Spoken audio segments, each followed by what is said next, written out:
pour nos péchés. Et par l'acte il a accompli sur la croix, nous avons la rémission de nos péchés. Nous sommes réconciliés avec Dieu. Et au fait, ce acte de Jésus à la croix prouve non seulement l'amour de Dieu envers nous, en ce que l'homme avait péché, et le salaire du péché, c'est la mort. Mais parce que Dieu nous aime tellement, il a envoyé son Fils unique, le Seigneur Jésus-Christ, mourir à la croix pour nous. Donc, c'est à la fois la manifestation de l'amour de Dieu, mais aussi de la justice de Dieu. Justice en ce que quelqu'un paye le prix pour nous. L'homme devait mourir, Jésus meurt pour nous. Donc, Dieu accomplit sa justice parce que l'homme qui a péché doit mourir. Mais amour en ce que il nous aime, il fait mourir Jésus à notre place. Amen, amen. Donc, ça, c'est l'évangélisation personnelle. Et l'évangélisation personnelle, c'est souvent sur ça que l'Église a mis l'accent. Quand on parle d'évangélisation aujourd'hui, on dit non, que tout chrétien doit annoncer Jésus, que tout chrétien doit évangéliser, que l'évangélisation est christocentrique, ça veut dire centré sur Jésus. On parle de ce que Jésus a fait à la croix, on parle de l'amour de Dieu pour nous, et on s'arrête là. C'est bien, c'est une vérité, c'est de l'évangélisation. Mais c'est l'évangélisation individuelle. Ça veut dire que quand tu te retrouves dans un endroit, ça peut être dans ton lieu de travail, ça peut être dans ton quartier, ça peut être dans ton village, ça peut être sur la route, tu rencontres des individus, tu as le devoir de leur parler de Jésus, de ce que Jésus a fait pour toi.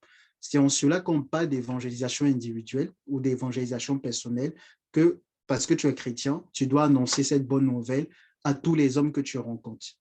Amen. Est-ce qu'on est ensemble? Amen, amen. Amen.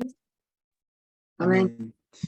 La deuxième dimension de l'évangélisation, qui est l'évangélisation collective, c'est quoi l'évangélisation collective? On va prendre rapidement deux passages et on va comprendre ensemble c'est quoi l'évangélisation collective. Donc, Matthieu 18, le verset 18 jusqu'au verset, Matthieu 28, pardon, Matthieu 28, le verset 18 jusqu'au verset 20. Donc, on va faire encore une bonne lecture. Jésus s'étant approché, leur parla ainsi. Tout pouvoir m'a été donné dans le ciel et sur la terre. Allez, faites de toutes les nations des disciples, les baptisant au nom du Père, du Fils et du Saint-Esprit, et enseignez-leur à observer tout ce que je vous ai prescrit. Et voici, je suis avec vous tous les jours jusqu'à la fin du monde. 2 Samuel 7, le verset 10, il est écrit, j'ai donné une demeure à mon peuple, à Israël, et je l'ai planté pour qu'il y soit fixé et ne soit plus agité, pour que les méchants ne l'oppriment plus comme auparavant. Donc, lorsqu'on parle de l'évangélisation collective, dans ce passage de Matthieu 28, Jésus s'adresse aux apôtres. Jésus ne s'adresse pas individuellement aux apôtres, mais il s'adresse de manière collective aux apôtres. C'est une mission qui donne une mission d'ensemble, c'est une mission à réaliser à plusieurs. Il ne dit pas à Pierre, va et fais de toutes les nations mes disciples. Il ne dit pas à Jean, va et fais de toutes les nations mes disciples. Il s'adresse au fait à un groupe d'individus. Donc, il parle là d'une mission qui doit être réalisée ensemble. Donc, l'évangélisation collective, c'est de faire de toutes les nations des disciples de Jésus. Et quand on parle de nation ici, c'est premièrement, dans son premier sens, on parle de pays. On parle d'une zone qui regroupe plusieurs peuples. La Bible dit dans 2 Samuel 7, le verset 10, que Dieu a planté Israël. Dieu a donné une demeure à Israël. Ce qu'ils devons comprendre, c'est que Dieu a planté plusieurs peuples sur des territoires. Dieu a planté des peuples en Afrique, des peuples en Europe, des peuples en Amérique. Et les territoires ou les zones où sont implantés ces peuples, Dieu a délimité au fait les territoires. Donc, dans le plan de Dieu, il y a le salut d'Israël, mais pas que. Dieu a pensé le salut d'Israël, mais il a pensé également le salut de plusieurs peuples. La Bible va dire, il y a un seul Dieu. Et ce seul Dieu est-il seulement le Dieu des Juifs? Non. Il est aussi le Dieu des nations qui ne sont pas juifs. Il est aussi le Dieu des peuples qui ne sont pas juifs. Donc, dans le plan de Dieu, lorsqu'il pense le salut d'Israël, parce que la Bible parle du salut d'Israël, amen, amen, la Bible parle du salut d'Israël, on va lire ensemble Ésaïe en parle.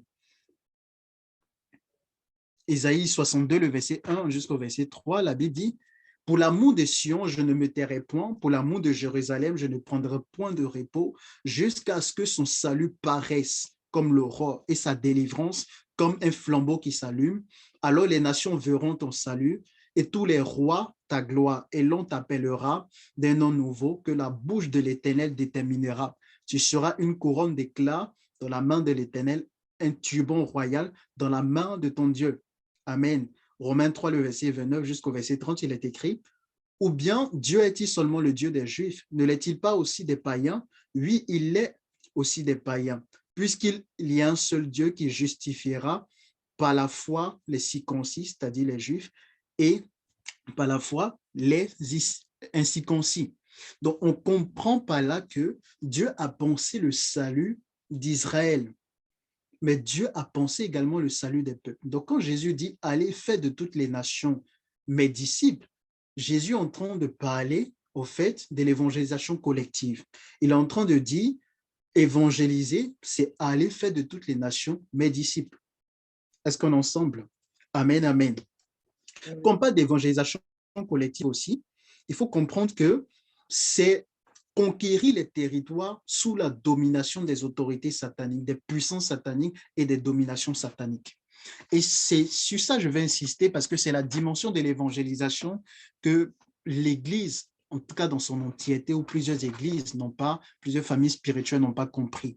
Lorsque on lit 1 Corinthiens 15, le verset, à partir du verset 22, la Bible dit: et comme tous meurent en Adam, de même aussi tous revivront en Christ, mais chacun en son rang. Christ comme prémisse, puis ceux qui appartiennent à Christ lors de son avènement.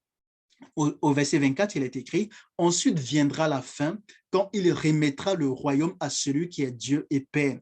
Après avoir, écoutez très bien, après avoir détruit toute domination, toute autorité et toute puissance, car il faut qu'il règne jusqu'à ce qu'il ait mis tous les ennemis sous ses pieds. Le dernier ennemi qui sera détruit, c'est la mort. Dieu, en effet, a tout mis sous ses pieds, mais lorsqu'il dit que tout lui a été soumis, il est évident que celui qui lui a soumis toutes choses est accepté. Et lorsque toutes choses lui auront été soumises, écoutez très bien, et lorsque toutes choses lui auront été soumises, alors le Fils lui-même sera soumis à celui qui lui a soumis toutes choses, afin que Dieu soit tout en tous. Donc la Bible est en train de dire ici que le Seigneur Jésus-Christ doit soumettre les dominations, les principautés, les esprits sataniques qui ont autorité et puissance. Amen. C'est vrai que la Bible dit qu'il les a dépouillés à la croix, mais la Bible est en train de parler d'une autre chose ici, de la soumission en termes du règne de Christ. Et quand Jésus dit « Allez, faites de toutes les nations mes disciples », il est en train de dire « Allez et amener ces peuples qui sont sous la domination des principautés, des dominations, etc., à se soumettre à moi. » Parce que lorsque on lit Apocalypse 17, le verset 14 jusqu'au verset 15, surtout le verset 15, mais on va lire au verset 14 pour mieux comprendre la pensée du Seigneur. Ils combattront contre l'agneau et l'agneau les vaincra parce qu'il est le Seigneur des seigneurs et le roi des rois. Et les appelés, les élus, les fidèles qui sont avec lui les vaincront aussi. Et il me dit, les eaux que tu as vues sur lesquelles la prostituée est assise, ce sont des peuples, des foules, des nations et des langues.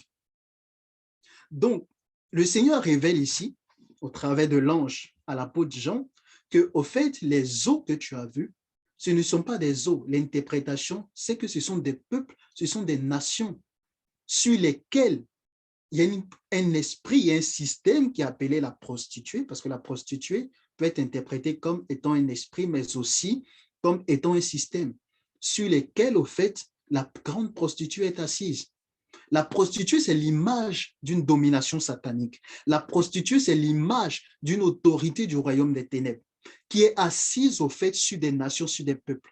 Donc, quand le Seigneur dit dans Matthieu 28, allez faire de toutes les nations les disciples, il parle là de l'évangélisation collective. Et l'évangélisation collective, l'une des significations de l'évangélisation collective, c'est d'aller conquérir des territoires pour Christ, Pourquoi? Parce que ces territoires sont sous la domination de principautés, sous la domination satanique. Et pourquoi on doit aller conquérir ces territoires?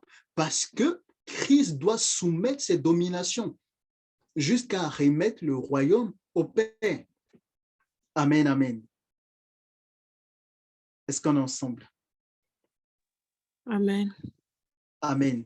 Et c'est cette dimension de l'évangélisation qui n'a pas été bien comprise dans le corps de Christ. Parce que quand on parle de l'évangélisation, généralement, on parle de l'évangélisation personnelle ou individuelle, comme je vous ai expliqué, en mettant l'accent voilà, sur ce que Paul a dit, la prédication de la croix, le fait d'amener toutes les personnes, tous les peuples à croire en Jésus et à lui obéir. Ça, c'est bien. Ça, c'est le travail que chaque chrétien doit faire là où il se trouve. Mais on doit comprendre la dimension collective au fait de l'évangélisation, ou encore l'évangélisation collective. Et l'évangélisation collective, c'est plus que le fait d'amener les gens à croire en Jésus. Ça rentre dans le plan de Christ lui-même. Ça rentre dans le ministère de Christ. Le ministère de Jésus, ce n'est pas seulement d'intercéder pour nous à la droite de Dieu le Père. Il n'est pas seulement notre avocat à la droite de Dieu le Père. Son ministère aussi, c'est de soumettre toutes ces dominations sataniques, de les amener au fait à, voilà, à vaincre ces dominations. Comme la Bible dit, le dernier ennemi qui sera vaincu, ça sera la mort. Et nous faisons partie de ce ministère de Christ. Donc, quand il dit « Allez faire de toutes les nations les disciples », il nous envoie conquérir des territoires en son nom. Il nous envoie amener ces nations à quitter sous l'influence des dominations qui sont établies sur elles, pour passer sous la domination de Christ. Amen, amen. Donc, la Bible parle là du salut des territoires. Comme on l'a vu, il y a le salut d'Israël qui est annoncé, mais Dieu n'a pas pensé seulement le salut d'Israël, il a pensé le salut de tous les peuples qu'il a fixés. Il a fixé Israël, il a aussi fixé des peuples. Amen, amen. Et ça, il est important de bien comprendre. Donc, tout le point que je vais développer, comment gagner une zone à Christ, ou encore les 4 étapes pour gagner une zone à Christ, pas là de l'évangélisation collective. L'évangélisation individuelle, tu n'as pas forcément besoin de savoir la zone où Dieu t'envoie. Tu es dans ton quartier, tu es dans ton village, au travail, tu peux annoncer l'évangile. Ce n'est pas de ça que je parle. Je parle là de l'évangélisation collective. Quand une église doit évangéliser, quand un groupe de chrétiens, une famille spirituelle doit évangéliser, il est important en fait de comprendre cette dimension de l'évangélisation. Amen, amen. Amen. Donc, quelles sont les 4 étapes en question? Donc, je vais revenir rapidement sur ce que j'avais dit, puisqu'il y a 7 ans qui n'étaient pas là. Donc, j'ai dit comme ça que la première des choses, la première étape, c'est de demander à Dieu une zone dans la prière. Amen. C'est de demander à Dieu une zone dans la prière. Parce que quand le peuple d'Israël a conquis Canaan, ou devait même aller conquérir Canaan, il y avait au sein du peuple d'Israël 12 tribus, les 12 tribus qui étaient les fils de Jacob, donc les 12 tribus d'Israël. Dieu a réparti le territoire aux 12 tribus.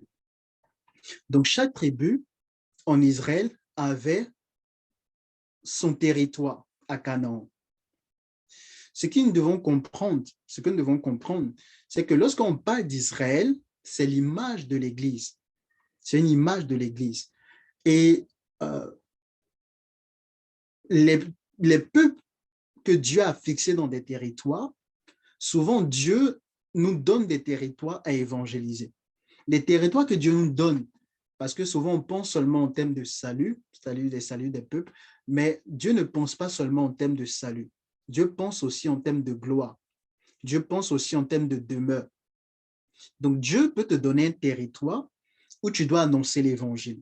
Je parle, voilà, pas individuellement, mais comme vous avez compris, je parle collectivement, je parle d'une famille spirituelle, d'une église. Dieu donne en fait un territoire à une église, à une famille spirituelle, un groupe de chrétiens. Ce territoire est non seulement pour imposer, vous devez imposer le règne de Christ sur ce territoire, amener ces peuples qui sont là à être sous la seigneurie de Jésus, amener, faire de ce territoire un territoire disciples de Christ, si je peux le dire ainsi, mais aussi ce territoire constitue votre demeure. Ce territoire a une gloire. À chaque territoire est rattaché une gloire. Amen, amen. Il y a des bénédictions que vous allez recevoir tout simplement parce que Dieu vous a donné un territoire. Donc, les richesses de ce territoire viendront à vous. Parce que la Bible dit que celui que l'on enseigne fasse part de tous ses biens à celui qui l'enseigne. Donc, ça veut dire que lorsque vous avez gagné ce territoire à Christ, ceux qui sont sur ce territoire, qui travaillent, qui produisent de la richesse, etc., parce que vous avez apporté la bonne nouvelle et que vous êtes ceux-là qui ont apporté le règne de Dieu sur ce territoire, vous allez aussi en tirer les fruits. Amen, amen. Devant le Seigneur, c'est votre gloire. Est-ce qu'on me suit? Amen. Amen. Amen. Une zone est vraiment importante parce que tu ne peux pas aller partout. Israël avait une promesse, mais en Israël, les tribus ne sont pas allées partout. Et pour mieux comprendre cela dans le Nouveau Testament, on va prendre ensemble un passage, Actes chapitre 16, le verset 6 jusqu'au verset 7. Il est écrit, ayant été empêchés par le Saint-Esprit d'annoncer la parole dans l'Asie, ils traversaient la Phrygie et le pays de Galatie. Au verset 7, toujours Actes chapitre 16, arrivés près de la Mysie, ils se disposaient à entrer en Bithynie, mais l'Esprit de Jésus ne leur permit pas. Amen. Donc, ici, Paul lui-même dit que Dieu l'a mis à part pour annoncer l'Évangile. Paul avait l'habitude d'évangéliser. Il était appelé l'apôtre des non-juifs, l'apôtre des païens. Donc, c'est Dieu lui-même qui a dit à Paul, je te mets à part pour que tu annonces mon évangile, pour annoncer l'évangile de Christ. Et voici que Paul va avec des compagnons. Donc, si on lit bien le passage, on va voir le Saint-Esprit ayant été empêché par le Saint-Esprit d'annoncer la parole dans l'Asie, il traversait. Donc, Paul n'était pas seul. Ici, on était dans le cadre d'une évangélisation collective. Et la Bible dit, le Saint-Esprit ne leur permit point d'aller en Asie. Donc, dans l'évangélisation collective, il est important de comprendre que même si c'est la volonté de Dieu, même si c'est la pensée de Dieu, même si c'est le battement du cœur de Dieu qu'on puisse annoncer l'évangile, on ne peut pas se lever comme ça et puis aller partout. Pourquoi le Saint-Esprit ne le permit pas? Pourquoi le Saint-Esprit empêchait Paul et ses compagnons, en tout cas ses chrétiens, l'Église, d'aller annoncer l'évangile en Asie? Pourtant, ce sont les âmes qui sont là-bas. Dieu n'est pas seulement le Dieu de ceux qui sont en Macédoine, dans les territoires où ils ont annoncé l'évangile. Tout simplement parce que, en fonction des peuples, il y a des réalités. En fonction des peuples, il y a des alliances. En fonction des peuples, il y a des réalités spirituelles. En fonction des peuples, il y a même des gloires que Dieu ne nous permet pas d'avoir. Amen, amen. Donc, la première des choses, quand tu veux gagner une zone à Jésus, quand le Seigneur met dans ton cœur d'évangéliser, là je parle encore de l'évangélisation collective et non pas de l'évangélisation individuelle, quand le Seigneur vous demande d'évangéliser en tant qu'Église, en tant que mouvement, en tant que groupe chrétien, en tant que famille spirituelle, la première des choses, c'est de rentrer en prière, en jeûne et prière pour dire, Seigneur, où est-ce que nous devons évangéliser? Et le Seigneur donne un territoire. Il indique le lieu. Dans le cas de Paul et ses compagnons, le Saint-Esprit a dit d'aller en Macédoine. Donc, le Seigneur les indiquait un territoire où ils devaient annoncer l'évangile. Amen. Donc, j'ai parlé de ça. Le deuxième point sur lequel je suis resté le mercredi, voilà, je vais rapidement venir dessus avant de continuer. Donc, j'ai pris le temps de poser la base pour ceux qui nous ont rejoints. Donc, là, je vais avancer très rapidement. Amen, amen.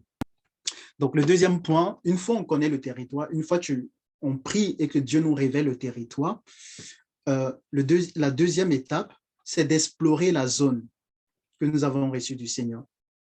Donc, c'est d'explorer la zone. Lorsque Israël a reçu qu'ils devaient conquérir Canaan, que Dieu les avait donné le territoire de Canaan, La première des choses qu'Israël a fait, ils ont envoyé 12 espions qui sont allés explorer le pays.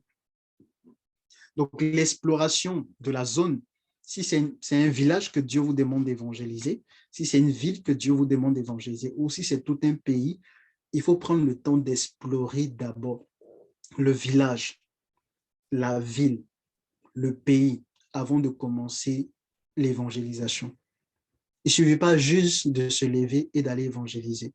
Il y a tellement de choses qu'il faut prendre en compte. Donc, la première des choses, c'est de faire une exploration sur le plan naturel. Donc, sur le plan naturel, quels sont les éléments à prendre en compte? La première des choses, c'est de connaître les autorités de la zone et leur histoire. Donc, connaître si c'est une ville, qui est le maire, si c'est un village, qui est le chef du village, quelles sont les autorités, le chef du village, est-ce qu'il règne seul, il y a des notables. C'est de connaître au fait le maire, si c'est une région, le préfet, etc. Si c'est un pays, le président. Donc, connaître le maire, le préfet, la croyance de ces autorités. Le maire, ben, quelle est sa foi? Est-ce que c'est quelqu'un qui croit en Dieu ou pas? C'est un athée ou il est d'une confession religieuse quelconque? Ses actes, sa politique, son idéologie, son parcours, les tendances politiques majeures au fait de la zone. C'est très important parce que tout ça, ça influence le territoire. L'autorité est la principale porte spirituelle au fait d'un territoire. Si c'est un président, que c'est un pays où vous voulez gagner, le président est la principale porte spirituelle d'une nation. Donc, ça veut dire que ces faits et gestes vont influencer la nation. Ces faits et gestes vont soit retarder le salut ou pas. C'est très important de savoir. Parce que quand un président dit « je dédie mon pays à telle divinité », automatiquement, sur le plan spirituel, le pays passe sous la domination de cette divinité. La deuxième chose, c'est de connaître l'histoire de la zone. Donc, vous avez par exemple dans 1 Roi 16, le verset 34, il est écrit de son temps, Hiel de Bethel bâtit Jéricho, il en jeta les fondements au prix d'Abiram, son premier-né, il en posa les portes au prix de Ségug, son plus jeune fils, selon la parole que l'Éternel avait dite par Josué, fils de Nun. Donc, Josué avait maudit Jéricho et il avait déclaré des paroles. Donc, celui qui est venu plus tard pour rebâtir Jéricho, qui s'appelait Hiel, a perdu ses enfants tout simplement parce qu'il y avait une parole sur Jéricho. Donc, c'est important de connaître l'histoire de la zone parce que souvent, il y a des évangélisations qui ne marchent pas parce qu'il y a des paroles sur la ville. Tu peux mener beaucoup d'actions, mais si tu ne sais pas ce qui a été déclaré sur la ville, tu as beau mener des actions, tu as beau implanter une église, l'église ne va pas bouger. Il y a une ville comme ça en Côte d'Ivoire, je vais taire le nom. Au fait, les gens font beaucoup de trucs, mais la ville n'avance pas. C'est difficile pour les églises de prospérer parce que autant on disait qu'il y avait un prophète qui était venu là, qui avait été mal reçu, il a proclamé des paroles de malédiction. Et ça fait que la ville est paralysée. Il y a la plupart des églises, c'est compliqué. Donc, tu vas beau faire l'évangélisation pour la croissance numérique de ton église, ça va pas marcher. Tant que vous ne rentrez pas en prière, vous ne cherchez pas ce qui s'est passé. Ah, il y a telle parole pour avoir une autorité, en tout cas quelqu'un de plus élevé dans la voix porte pour annuler ces trucs. Il y a des choses au fait que vous n'allez pas pouvoir expérimenter dans cette zone, peu importe les actions que vous allez déployer. Amen. Donc, je vais rapidement. J'ai pris le temps de détailler des points. Je n'ai pas arrivé vraiment dessus. Troisième point, toujours dans l'exploration sur le plan naturel, c'est de connaître la législation en vigueur. Si je prends le cas de la France, on parle du prosélytisme. On dit par exemple dans l'administration que dans l'administration, les services publics et les entreprises ou associations exerçant une mission de service public, aucun salarié ou agent ne peut manifester ses convictions religieuses, politiques ou philosophiques par des signes, des tenues ou un comportement prosélyte. Donc, si tu vas dans une zone que tu ne connais pas la loi en vigueur, tu peux avoir des problèmes. Si on s'est interdit, par exemple, de se rassembler sur la voie publique, de jouer des instruments, de faire du bruit, tu vas venir et tu vas dire, bon, moi j'évangélise, mais les policiers m'arrêtent. Oui, mais parce que tu ne connais pas la loi qui est en vigueur. Ce n'est pas forcément parce qu'ils sont contre ce que tu fais, mais c'est parce que tu es tenu d'obéir à la loi. Et donc, si ils disent de ne pas parler, il y a d'autres moyens d'évangéliser. Il y a plusieurs manières de faire sans forcément, au fait, se faire prendre et avoir une mauvaise image. Amen. Je continue. On a parlé aussi de connaître la culture de la zone. Par exemple, le niveau d'éducation, si c'est un peu hospitalier ou pas. Donc, on a pris l'exemple de Sodome et Gomorrhe où les gens n'étaient pas hospitaliers. Donc, quand tu vas dans une zone, tu sais déjà que ils n'aiment pas les blancs ou ils n'aiment pas les noirs et que toi, tu es blanc ou tu es noir, ben, il y a des prières à faire. Parce qu'avant même qu'on ne reçoive ton message, il faudrait qu'on puisse t'accepter toi-même. Donc, si à cause de l'esclavage, à cause de la colonisation, il y a dans cette zone, il y a des barrières raciales et que toi, tu vas parler à des blancs alors que tu es noir, ils ne t'aiment pas, ils ne veulent pas te recevoir, ils sont racistes, tu vas te préparer spirituellement, tu vas déjà prier pour qu'on puisse accepter ta couleur de peau, accepter qui tu es avant même d'annoncer ton message. Ça veut dire que si dans l'église, il y a des blancs, etc., c'est de former des binômes blancs-noirs pour que les gens soient reçus.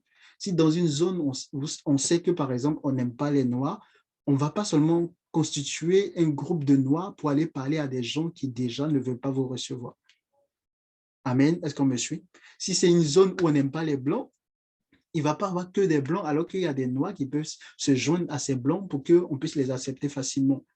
Donc, la culture, elle est très importante pour savoir, au fait, tout ça. La manière de parler, tout ça fait partie de la culture. La manière de se vêtir, il y a des zones, tu t'habilles en pantalon pour pouvoir les parler. Tu parles à des femmes, alors que tu es une femme habillée en pantalon, ils vont te rejeter automatiquement.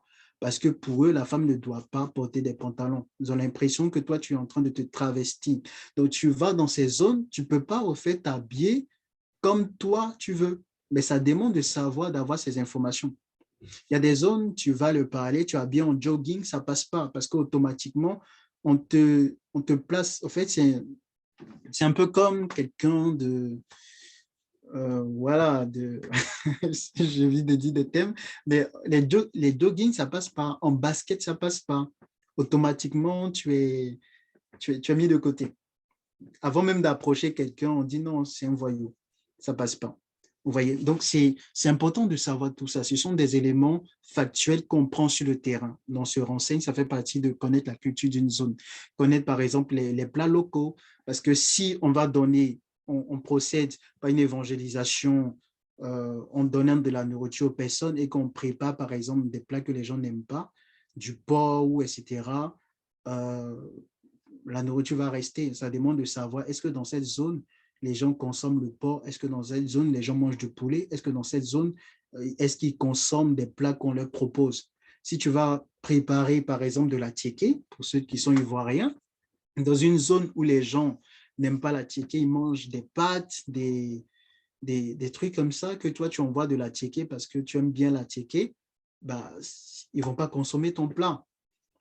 Ça demande de savoir un peu ce que les gens aiment dans la zone. Amen, amen. Donc, on a parlé aussi de ça. Et toujours parlant de culture, par exemple, les Juifs et les Samaritains, il n'y avait pas de lien. La Bible dit qu'il n'y avait pas de lien entre les Juifs et les Samaritains. Donc, imaginez-vous des Juifs qui doivent aller évangéliser des Samaritains. Déjà, il faut réussir à créer des liens. C'est la même chose. Donc, la culture de pouvoir permet de savoir que tel peuple, au fait, n'a pas de lien avec tel peuple. Les hommes dans ce peuple n'aiment pas des liens avec des femmes. Donc, il faut envoyer plutôt des hommes quand il y a si c'est une évangélisation de rue, ou etc. Il faut plutôt envoyer des hommes et laisser les femmes intercéder, prier pour pouvoir toucher ces personnes. Donc, tout ça, ça fait partie des éléments à prendre en compte au niveau de connaître la culture de la zone. On a parlé également de connaître le plan cadastre de la zone, c'est-à-dire les entrées et sorties de la zone pour organiser la fuite en cas d'attaque. Parce que quand tu vas sur un territoire, il faut être conscient que tu peux avoir des attaques. On peut par moment chercher à te faire mourir. Donc, si tu n'as pas pris le temps d'étudier un peu comment la zone est constituée, les entrées et les sorties, tu rentres dans un village, dans une ville, il n'y a qu'une seule porte d'entrée, une seule porte de sortie. Bon, tu rentres dans le village, au bon milieu du village, tout le monde sort, on cherche à vous faire mourir. Vous échappez comment? Vous êtes déjà encerclé. Il y a une seule porte d'entrée. Donc, l'idéal serait de mettre des gens à l'entrée du village au cas où, s'il y a une seule porte, ou même trouver un point de rassemblement en début d'entrée, c'est-à-dire à l'entrée du village. Comme ça, s'il y a un problème, vous pouvez vous échapper. Mais si vous partez au milieu du village, tout le monde est rassemblé là-bas, qu'il y a un souci, bah, tout le monde va périr. Parce que par moment, on a cherché à faire mourir Jésus. L'apôtre Paul a été lapidé. On croyait qu'il était mort. Donc, ce sont des éléments à prendre vraiment en compte parce qu'il y a des peuples qui sont hostiles à l'évangile. Et quand tu évangélises, par moment, les gens peuvent sortir pour essayer de vous faire mourir. Et on doit être préparé à tout ça. Donc, ça permet de connaître les entrées et sorties de la zone où nous voulons évangéliser, connaître les édifices hôtels. Les édifices hôtels, j'expliquais que c'est des monuments, c'est même des établissements, ça peut être même des lieux de culte, etc., qui parlent spirituellement, qui envoient des ondes, qui influencent des gens dans une zone. Il y a des édifices même qui prennent l'intelligence des gens. Ça attire des gens sur le territoire. Ça fait que des gens peuvent venir développer la zone économiquement, mais ces personnes n'arrivent pas à retourner avec leurs richesses. J'ai pris le cas de mon village où les étrangers pouvaient venir, ils vont être prospères dans les activités, mais quand il s'agit de rapatrier les capitaux, en tout cas les bénéfices de ce qu'ils ont gagné, bah, ils ne peuvent pas au fait. Parce que spirituellement, c'est comme ça que les choses ont été faites. Et j'ai donné beaucoup d'exemples dans ce sens pour dire qu'il y a un homme de Dieu qui disait que Paris, par exemple, c'est un sanctuaire, c'est une ville sanctuaire. Ce n'est pas une simple ville sur le plan spirituel. Donc, ça veut dire que évangéliser Paris demande euh, un vrai travail spirituel parce que c'est un sanctuaire. C'est-à-dire que la plupart des monuments parlent, la plupart des monuments euh, ont un sens spirituellement et il y a quelque chose au fait que ça fait. Il y a des monuments qui sont des centres énergétiques qui prennent de l'énergie. Quand vous voyez des croix à certains lieux, etc., en fait, ce sont des antennes spirituelles qui prennent de l'énergie, d'autres qui envoient des pensées, qui imposent des trucs. Et je vous ai donné l'exemple de François Mitterrand qui a bâti beaucoup voilà, de monuments, de bâtiments. Et ces bâtiments, au fait, sont sur des lignes spirituelles qu'on appelle des lignes lait. Quand vous faites un peu des études, vous allez voir que la plupart, les tours à la défense, au fait, tombent sur les pyramides en Égypte, également en Amérique. Il y a la pyramide de Khéops, etc. Tout ça, au fait, ça suit des lignes. Quand vous prenez Notre-Dame, au fait, c'est sur des lignes spirituelles.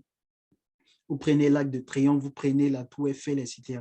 Au fait, tout ça, au fait, sont sur des lignes spirituelles. Et chaque monument a un sens. Les bâtiments, tous ont un sens. Et ça joue un rôle spirituel. Et donc, il est important de connaître tout ça pour prier et imposer voilà, des silences à certains monuments qui parlent pour donner des systèmes de pensée, pour influencer, etc. Donc, j'ai parlé également des lieux d'affluence, gares, centres commerciaux, l'emplacement des marchés, hôpitaux, cimetières, lieux de pouvoir, places de célébration, écoles, universités, sièges de partis politiques, lieux de culte, voilà, lieux de culte. Tout ça, ça permet de savoir les endroits où nous pouvons nous placer pour évangéliser, si c'est dans le cadre d'une évangélisation de rue, parce que ce sont des lieux, par exemple, où il y a du monde. Ça permet aussi de pouvoir identifier rapidement les besoins de la population pour mieux répondre. Amen, amen. Donc, je vais vite parce que j'ai déjà parlé de ces points et je vais pouvoir entrer dans le message de ce soir. Donc, l'autre point que j'ai abordé, voilà, je crois que je n'ai pas abordé, mais je donne ça, toujours dans l'exploration sur le plan naturel, c'est de connaître les statistiques de la zone, le taux de chômage, le nombre de chrétiens, la population autochtone, le nombre d'étrangers, le nombre d'étudiants, etc. Parce que quand on connaît le nombre d'étrangers, euh, ou même quand on connaît la population autochtone, ça nous permet d'être force de proposition. On sait que dans telle zone, il y a beaucoup plus de soins français, il y a beaucoup plus d'étrangers, et donc on adapte aussi l'évangélisation. Quand c'est une zone où il y a beaucoup plus d'étrangers que de populations autochtones, on voit un peu, au fait, la culture de ces étrangers-là. Si on sait qu'il y a beaucoup plus, par exemple, de Maghrébiens, de Tunisiens, d'Algériens, etc., la manière de faire, on va plutôt aller sur la culture de ces étrangers pour mieux les gagner. Si on sait que c'est une population autochtone, si je prends le cas de la France, on sait qu'il y a beaucoup plus de Français, ça veut dire qu'on doit étudier un peu la culture française, comment les gens font pour pouvoir être force de proposition en termes d'activité, d'évangélisation, etc. Je vais en parler tout à l'heure. Donc, c'est très important de savoir de connaître la population autochtone. Est-ce que la population autochtone est majoritaire ou minoritaire? Tout ça, ça nous aide à mieux, au fait, proposer des activités d'évangélisation. Amen.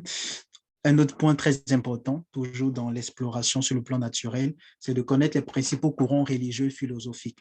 Donc, les rites et pratiques dans la zone, la religion dominante et sa doctrine. Ça nous permet aussi de savoir le message qui était véhiculé là avant qu'on ne vienne.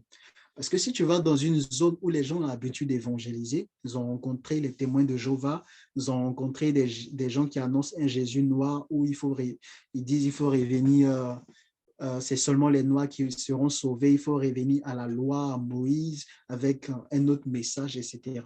Si les gens ont eu l'habitude de rencontrer ces groupes religieux, et même des soi-disant chrétiens avec des doctrines bizarres, la femme ne doit pas faire ci, etc., et que toi tu viens, on peut automatiquement t'assimiler à ces groupes. Donc, si les gens déjà ont le cœur fermé, ils ont déjà des clichés de l'évangile, que les chrétiens, voilà, ils sont comme si, que tu viens, tu n'as pas réussi à te démarquer, tu n'as pas pris d'abord d'étudier toutes ces doctrines, de savoir que tous ces groupes t'ont précédé et sont régulièrement là, euh, les gens facilement font l'assimilation avec vous. Dès que tu arrives, que tu approches quelqu'un, il dit non, j'en veux pas. Parce qu'il a déjà eu des altercations avec plusieurs qui nous ont précédés. Ça demande de venir, au fait, dans un esprit différent, dans une manière de faire différente. Si eux, ils viennent avec des mégaphones, ils crient, ils font du bruit, ils chantent, etc., pour attirer les gens, on ne va pas venir faire la même chose parce qu'en le faisant, pour ceux qui ont été là, qui sont là, c'est le même. Pour eux, dans leur tête, c'est vous êtes tous les mêmes. Amen. Vous êtes tous les mêmes parce qu'au fait, ils ont des clichés déjà. Donc, on ne va pas procéder de la même manière que ces personnes ces groupes religieux qui nous ont précédés. Donc, ça demande quand même de savoir que ces groupes religieux sont dans la zone, il faut régulièrement les actions. Amen, amen. Un autre point, c'est de connaître les cours d'eau, connaître les activités économiques de la zone, les principales activités de la zone, les grandes entreprises de la zone, le fondateur, les directeurs actuels, etc. Parce que la plupart des entreprises, pour prospérer, font des pactes. Et quand ils arrivent dans une zone, ils font des sacrifices pour que, au fait, les gens de la zone, au fait, ils livrent souvent les gens de la zone à des esprits. Donc, vous allez voir une entreprise qui est dans une zone qui prospère, mais les habitants de la zone sont pauvres. Vous allez voir une entreprise qui prospère et, au fait, tout le monde va là-bas dans ce centre commercial. Les gens, ils dépensent leur argent, ils mangent, etc. Mais c'est un moyen aussi de les garder sous la domination de l'esprit qui est là. Ils font des pactes avec des esprits qui leur donnent de la richesse, mais en contrepartie, ces esprits-là les gardent sous leur influence. Voyez, donc, ça demande de savoir un peu les entreprises qui sont là, qui est le leader. Et ce gars, il a fait comment, au fait, pour pouvoir être là où il est. Amen, amen. Un autre point très important, avant de parler du point de ce soir, c'est de savoir si l'évangile a été annoncé massivement dans la zone et par qui, au fait, l'évangile a été annoncé et quelle a été l'expérience des habitants de la zone avec l'évangile. Il est important quand même de se renseigner. Tout ça, ça fait partie de l'exploration sur le plan naturel. Il est important parce que si l'évangile a été annoncé et que les gens ont déjà accepté massivement Jésus, ou même des gens, si c'est mal passé, quand tu vas venir, tu auras le même message, même avec des techniques différentes, mais au fait, quelque part, ils vont dire, on a déjà entendu ce message. Ils ont déjà une image, si c'est des problèmes de doctrine, des gens qui sont venus commencer à attaquer en disant oui, voilà, il ne faut pas faire ci, il ne faut pas faire ça. Ils ont déjà, au fait, une certaine image de l'évangile, une mauvaise image de l'évangile. Même si tu viens prêcher le véritable évangile, le fait que d'autres sont venus, ils ont utilisé le même message, mais ils ont tordu le sens, déjà, quelque part, le cœur de la personne est fermé à l'évangile. Est fermé à l'évangile.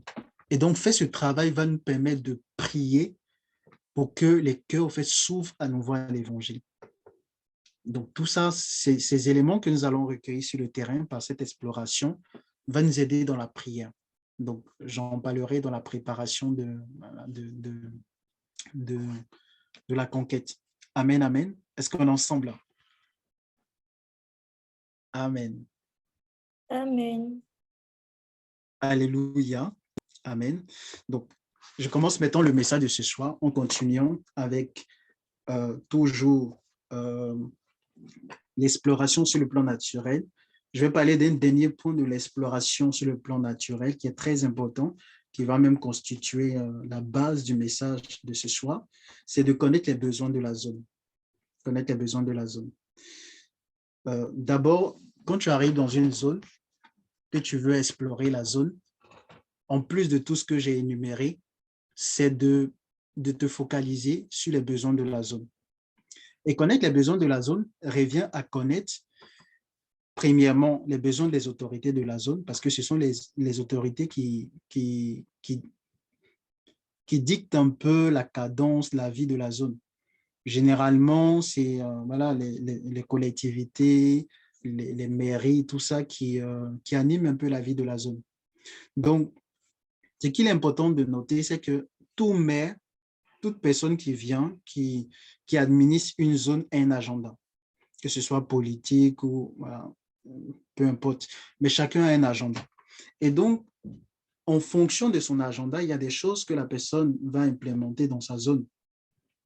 Et si tu veux gagner facilement une zone à Jésus, comme j'ai dit, parce qu'on va pour gagner une zone à Jésus, ben, il faut gagner aussi les autorités.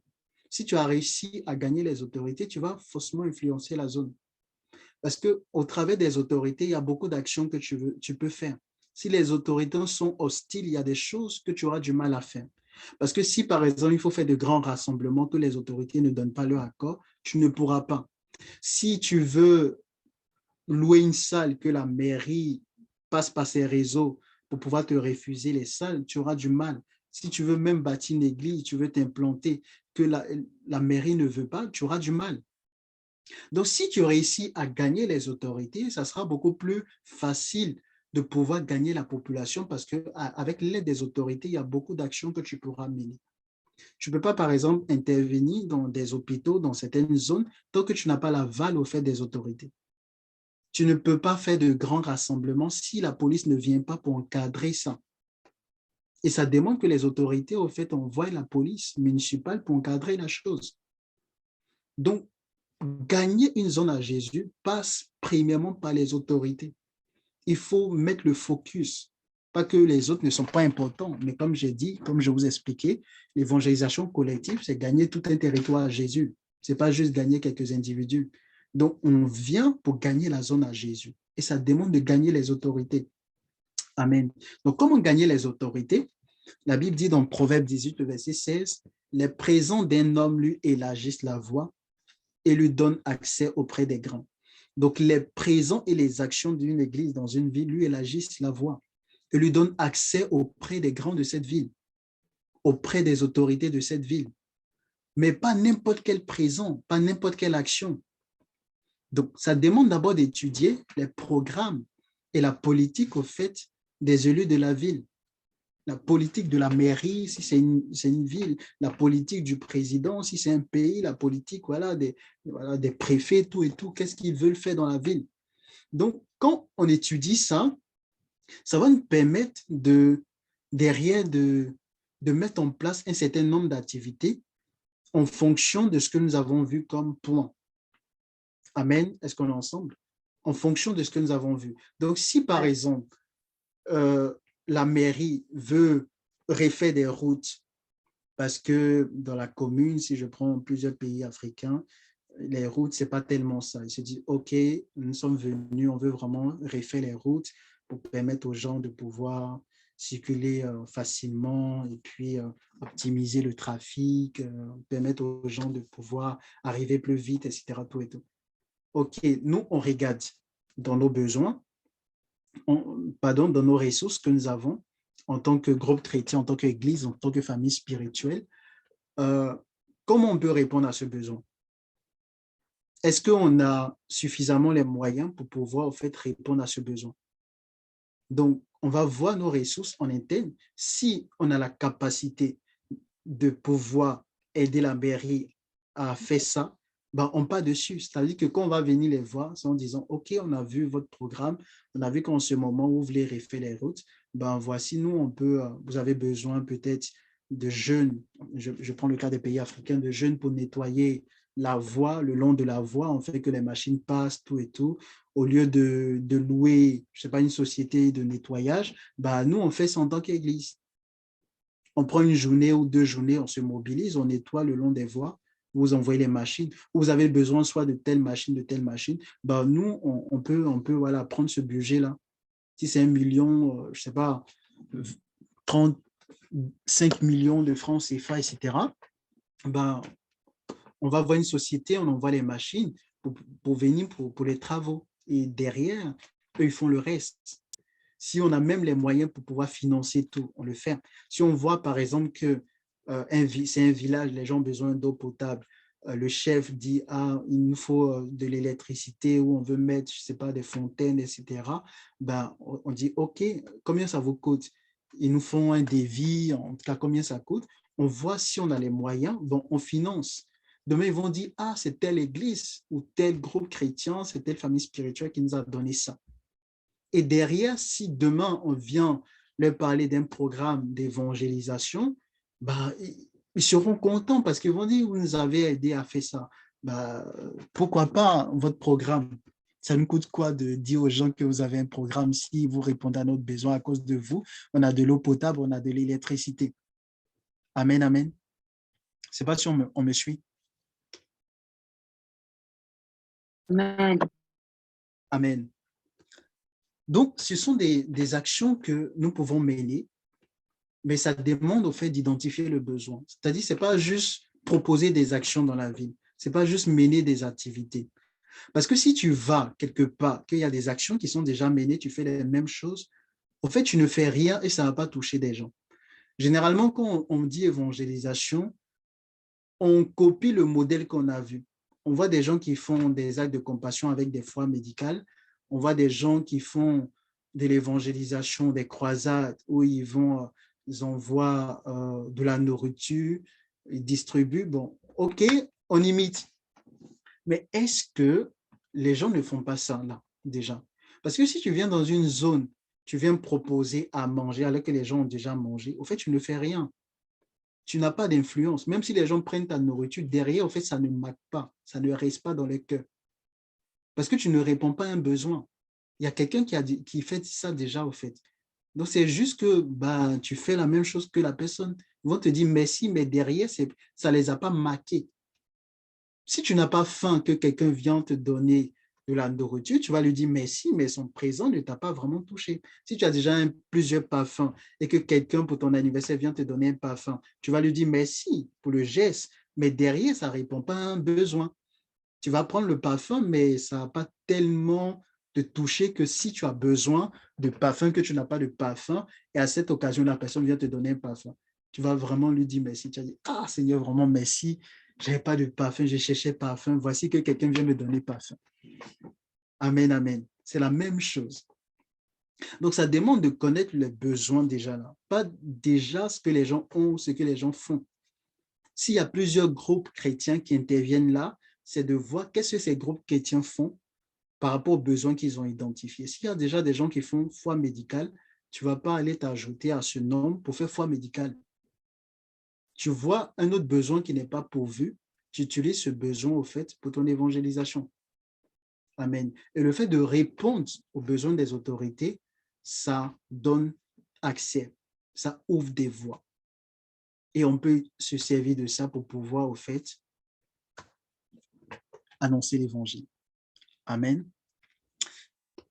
C'est au niveau des habitants de la zone. Matthieu 9, le verset 35 jusqu'au verset 36, il est écrit: Jésus parcourait toutes les villes et les villages, enseignant dans les synagogues, prêchant la bonne nouvelle du royaume et guérissant toute maladie et toute infirmité. Voyant la foule, il fut ému de compassion pour elle, parce qu'elle était languissante et abattue, comme des brebis qui n'ont point de berger. Donc Jésus a pu faire le constat dans la foule. Jésus a pu identifier qu'il y avait une foule qui était languissante, abattue. Il a pu faire le constat qu'il y avait une foule qui est comme si elle était sans berger. Donc, Jésus a pu identifier tout ça. Nous devons faire en fait ce constat lorsque nous faisons l'exploration de la zone. Dieu nous donne une zone dans la prière, on va dans la zone, on voit tous ces éléments que j'ai énumérés, mais aussi on voit l'état de la population. C'est-à-dire on voit dans la ville comment les gens sont. Il y a beaucoup de jeunes qui traînent là, qui fument, qui boivent, beaucoup de jeunes dans des restaurants, dans des maquis. On voit des gens qui sont là en train de jouer des dames, tout le temps des dés, des ludos, ils ne travaillent pas. On voit beaucoup de femmes qui s'assemblent là autour de, je ne sais pas, quelqu'un qui vend et tout le temps en train de converser. On a l'impression qu'il n'y a pas d'emploi dans la zone. Donc, c'est d'identifier les besoins. Ce qui faisait que plusieurs personnes suivaient Jésus, c'est que Jésus répondait aux besoins des gens. Il y avait un besoin de guérison, les gens venaient, c'est ce que ce passage dit, parce qu'ils étaient guéris de toute maladie et de toute infirmité. Donc, tous ceux qui étaient malades venaient voir Jésus, parce que Jésus répondait aux besoins de santé des gens, aux besoins de guérison. Ceux qui avaient faim, ils suivaient aussi Jésus parce qu'ils ont mangé du pain. Et chaque fois avec Jésus, ils mangeaient. Il y avait des miracles, les gens mangeaient. Il dit, bon, en tout cas, ce gars, il est intéressant de le suivre. J'écoute un peu la parole, mais après, moi, je vais avoir à manger. Donc, ils suivaient Jésus. Une fois, Jésus même les a dit, vous me suivez parce que vous avez mangé du pain. Amen. Donc, Jésus répondait aussi à un besoin de faim, un besoin de nourriture. Il répondait à un besoin de délivrance. Il y avait beaucoup de personnes qui étaient possédées, tout ça, qui venaient pour que Jésus les impose les mains ou par sa parole puisse chasser les démons. Jésus répondait aussi à un besoin d'écouter la véritable parole de Dieu, besoin d'entendre Dieu. Voilà, donc il répondait à un besoin de prophète, parce qu'en Israël, quand Jean-Baptiste était mort, il n'y avait pas de prophète. C'est Jésus qui était considéré comme le prophète d'Israël. Donc beaucoup avaient besoin d'orientation de Dieu. Beaucoup en Israël avaient besoin d'entendre Dieu et ils venaient voir Jésus. Amen. Donc, il est important d'identifier les besoins de la population quand tu es dans une zone. Exemple de besoin d'éducation, on peut voir quel est le taux d'analphabétisme dans la zone où Dieu nous envoie évangéliser. Si c'est en Afrique, je prends le cas de la Côte d'Ivoire, c'est environ 50% de la population ivoirienne qui est analphabète. Donc, si Dieu demande d'évangéliser un village en Côte d'Ivoire, c'est de voir le taux d'analphabétisme et proposer au fait un programme d'éducation. Et en le faisant, ça va attirer des gens. Les gens vont venir, si même c'est 2 heures par semaine, un samedi ou un dimanche, ou même le soir. Ces jeunes qui veulent apprendre à lire et écrire qui vont venir. C'est un point de contact. Et derrière, on annonce l'évangile. On répond à un besoin. Et en le faisant, ça ouvre les cœurs. Parce qu'en apprenant à quelqu'un à lire, à écrire, à calculer, il y a des liens qui se créent. En même temps, tu profites pour lui demander c'est comment sa vie, quelle activité elle fait, etc. Et par là, petit à petit, tu glisses pour annoncer l'évangile. Amen. Donc, comme ça, on peut gagner plusieurs personnes. Il y a besoin de formation au numérique. Aujourd'hui, on estime que 90% du contenu web, c'est du texte. Donc, quelqu'un qui n'est pas allé à l'école, qui ne sait pas lire, qui ne sait pas écrire, c'est compliqué d'utiliser même les outils informatiques. Et le numérique est en train de prendre de l'ampleur dans plusieurs pays. Et ça, ce sont des choses, ça va arriver dans plusieurs pays en Afrique. Donc, pourquoi pas l'Église se positionner sur un truc comme ça, sur le numérique pour l'évangélisation, des formations numériques, mettre en place des salles où les gens viennent massivement pour se former avec des ordinateurs. C'est un moyen d'attirer des gens pour annoncer l'évangile. On n'est pas forcément obligé de tout le temps aller dans la rue, crier avec des mégaphones sans répondre aux besoins des gens. On peut attirer des gens même à l'église par des formations numériques pour pouvoir aller annoncer l'évangile par la suite. Amen, amen. Bon, j'en viendrai dessus. Donc, besoin de travail. Il y a beaucoup c'est de voir dans la zone quel est le taux de chômage des jeunes. Donc, si on voit qu'il y a beaucoup de jeunes diplômés, mais qui ne trouvent pas de travail, ben, on peut mettre comme activité, l'Église peut proposer à des collectivités, en tout cas dans certains pays où la législation le permet, de proposer des formations sur l'entrepreneuriat pour pousser les jeunes à entreprendre et de ne pas tout attendre de l'État, de ne pas tout attendre au fait des autorités territoriales. l'Église peut mettre en place des formations qui sont ouvertes à tous. Les gens viennent, ils sont formés sur l'entrepreneuriat avec des trucs pratiques. Et comme c'est des chrétiens qui organisent, forcément, pour commencer, on va prier à la fin, on va prier et on profite pour annoncer l'évangile à la fin.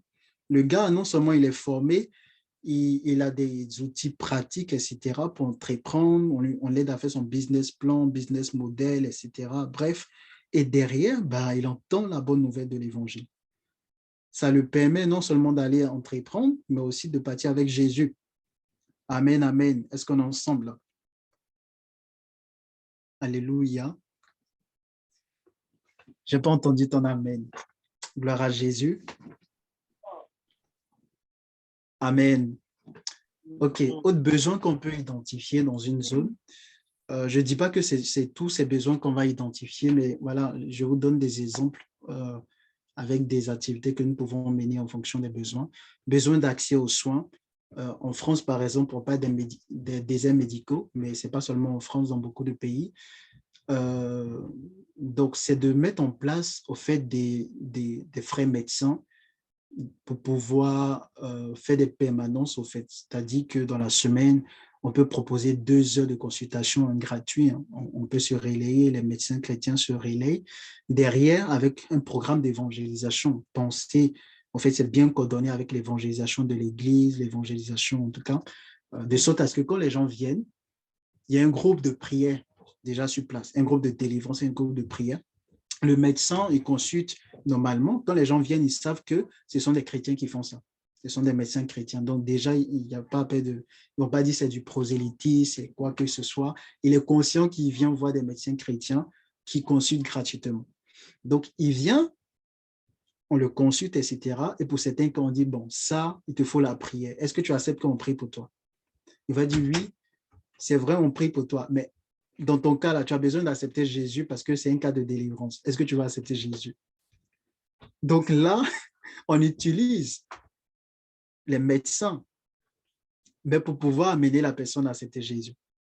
Donc, ce sont des vrais médecins qui vont faire des consultations, on donne des médicaments gratuitement derrière, on fait des analyses avec les appareils, ils se relayent. Mais ils comprennent qu'ils utilisent leur profession de médecin pour évangéliser. Donc, ils sont, on peut dire, un pôle au fait de l'évangélisation, qui sont sollicités peut-être 2 fois par semaine. Voilà, ils font de l'évangélisation, mais avec leur profession. Donc, on va mettre des affiches un peu partout. En tout cas, si la vie le permet, on met des affiches un peu partout, tout et tout. Et au fait, les gens viennent. Il y a un cadre. Ils viennent. On sait que c'est soit les consultations chaque samedi, l'après-midi de 14h à 16h.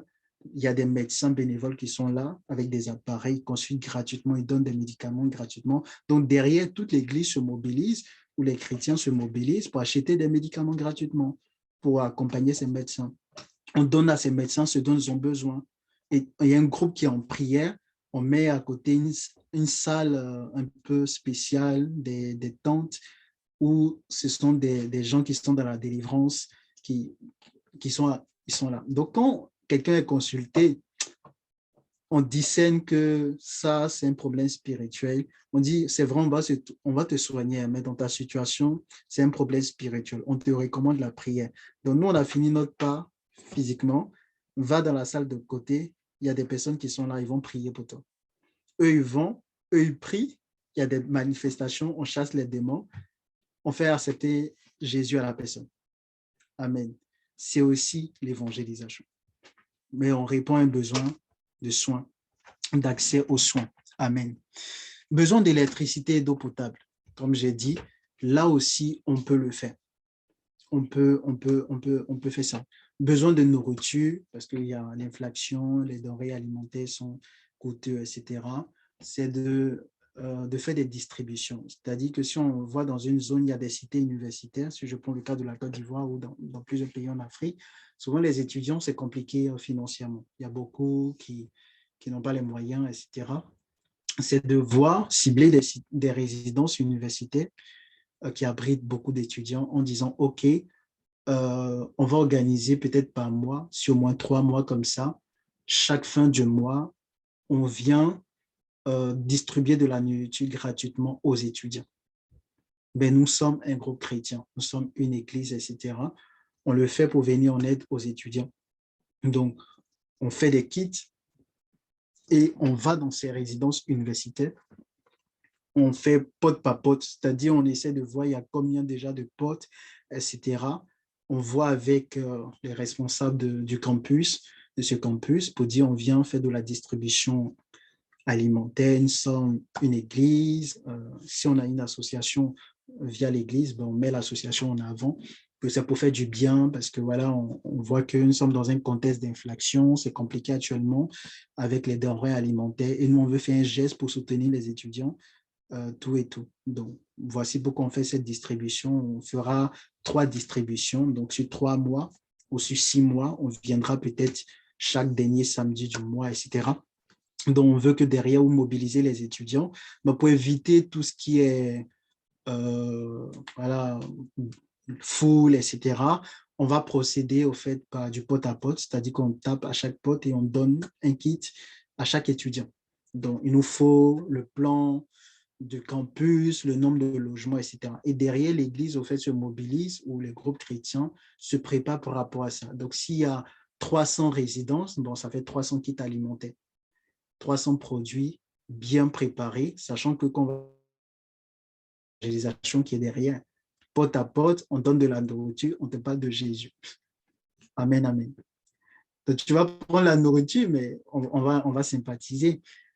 Donc, c'est à force de faire, peut-être une première fois, on ne va pas parler, mais vu qu'on va faire 3 distributions, deuxième, troisième fois, on peut parler de Jésus parce qu'on a eu un premier contact. Amen. Amen. OK. Donc, on peut avoir aussi besoin de justice, besoin de guérison. Pour le besoin de guérison, par exemple, je donne l'exemple des hôpitaux. Quand on est dans une zone, c'est de voir, en fait, quelles sont les statistiques dans les hôpitaux. Si je prends le cas des pays où il y a beaucoup le paludisme, les gens tombent beaucoup malades du paludisme, on se dit, OK, dans telle zone, actuellement, il y a beaucoup de crises de palu, les gens tombent beaucoup malades du palu et la plupart n'ont pas d'argent pour acheter les médicaments. On décide de faire une action de don de médicaments du palu. C'est-à-dire que si le besoin est que les gens souffrent du palu, qu'ils n'ont pas de médicaments pour se soigner, ben, on décide de répondre à ce besoin en faisant une collecte et une distribution de médicaments de palu. Donc, les gens vont venir et en le faisant, on prie pour ceux qui sont malades en disant, c'est vrai, Jésus va vous allez vous soigner, mais c'est Dieu qui guérit. Est-ce que vous souhaitez expérimenter la guérison divine? Et par la guérison divine, on parle de Jésus, on annonce l'évangile. Si on voit aussi que dans une zone, il y a beaucoup de malades, les gens se soignent, mais les gens ne sont pas vraiment guéris, on peut mettre en place un programme de guérison. Si Dieu nous utilise dans cette grâce de guérison, l'Église se mobilise ou les groupes chrétiens se mobilisent, ils prient jeunes pour pouvoir, et ils lancent un grand programme avec pour thème guérison miracle, c'est le jour de ton miracle, c'est le jour de ta guérison, etc. Et les maladies que nous avons recensées, c'est-à-dire qu'on fait une certaine étude dans les hôpitaux, s'ils parlent par exemple de palu, ils parlent de diabète, de fièvre typhoïde, ils parlent de cancer, etc., c'est de répertorier au fait ces maladies et de faire notre campagne d'évangélisation avec, en disant tu souffres du palu, viens, Jésus va te guérir, tu souffres de ceci, viens. Parce que ça va plus les toucher parce que bah, c'est les mots qu'ils ont. Si on te dit, tu as le sida, viens, Jésus va te guérir, bah, que tu te soignes depuis longtemps, tu n'es pas guéri, tu vas aller essayer. Amen, amen. Et ça attire les gens. Ils viennent, ils entendent l'évangile, derrière on prie, et Dieu agit, les gens sont guéris. Donc, il y a beaucoup de... Ça, ce sont des besoins, il y en a beaucoup. Amen, amen. Donc, ça, c'était explorer la zone sur le plan naturel. Maintenant, il y a l'exploration sur le plan spirituel. Donc, on est toujours dans la deuxième partie. Comme j'ai dit, il y a 4 étapes. Première étape, demander une zone à Dieu. Une fois on a la zone, on passe à la deuxième étape, c'est d'explorer la zone. Dans l'exploration de la zone, j'ai parlé de l'exploration naturelle avec tous les éléments que j'ai cités. Et là, je parle maintenant de l'exploration spirituelle. Amen. Donc, dans l'exploration spirituelle, c'est En fait, on prie plus sur le plan, dans l'exploration spirituelle. On fait une exploration de la zone, mais sur le plan spirituel. Donc, c'est de prier avec les informations recueillies sur le terrain. Donc, c'est de prier pour connaître l'esprit qui contrôle la terre de cette zone. C'est de prier pour connaître l'esprit qui contrôle les cours d'eau. C'est de prier pour connaître l'esprit qui tient la région en ce lieu. C'est de prier pour connaître l'état spirituel des autorités et leurs pratiques spirituelles. C'est de prier pour connaître le cœur des habitants de ce lieu, s'ils ont le cœur fermé ou non à Dieu, et si même ils sont disposés à recevoir l'évangile ou non. Amen. Parce que en fonction de ces révélations que Dieu va nous donner, on sera souvent moins frustré quand on va aller dans certaines zones que les gens ne vont pas accepter premièrement Jésus. Parce que le Seigneur peut dire que la moisson est mûre dans cette zone. Donc, quand on va, on sait juste que on s'attend à ce que beaucoup acceptent Jésus dès le premier contact. Mais s'il dit, bon, partez, c'est maintenant, vous allez faire de la sémence, parce que dans l'évangélisation, rappelez-vous, le Seigneur a dit, certains viennent pour s'aimer et d'autres viennent pour moissonner. Donc, le Seigneur peut dire clairement par le Saint-Esprit que la zone où vous partez, c'est pour s'aimer. Donc, vous savez que quand vous partez, ne vous attendez pas forcément à voir beaucoup de personnes qui acceptent Jésus. Vous serez moins frustré du fait que vous allez mettre beaucoup d'énergie, mais très peu de moisson d'âme. Amen. Et ça, ce sont des choses qu'on peut savoir dans la prière, en fonction des types de prières qu'on fait, bien sûr, parce que le Saint-Esprit nous fait connaître les choses à venir. Amen, amen. Et nous révèle ce qui est caché et profond. Alléluia. Est-ce qu'on est ensemble là? Amen. Amen. Amen. Donc, la troisième étape, c'est la préparation à la conquête. Est-ce que quelqu'un peut dire avec moi la préparation à la conquête?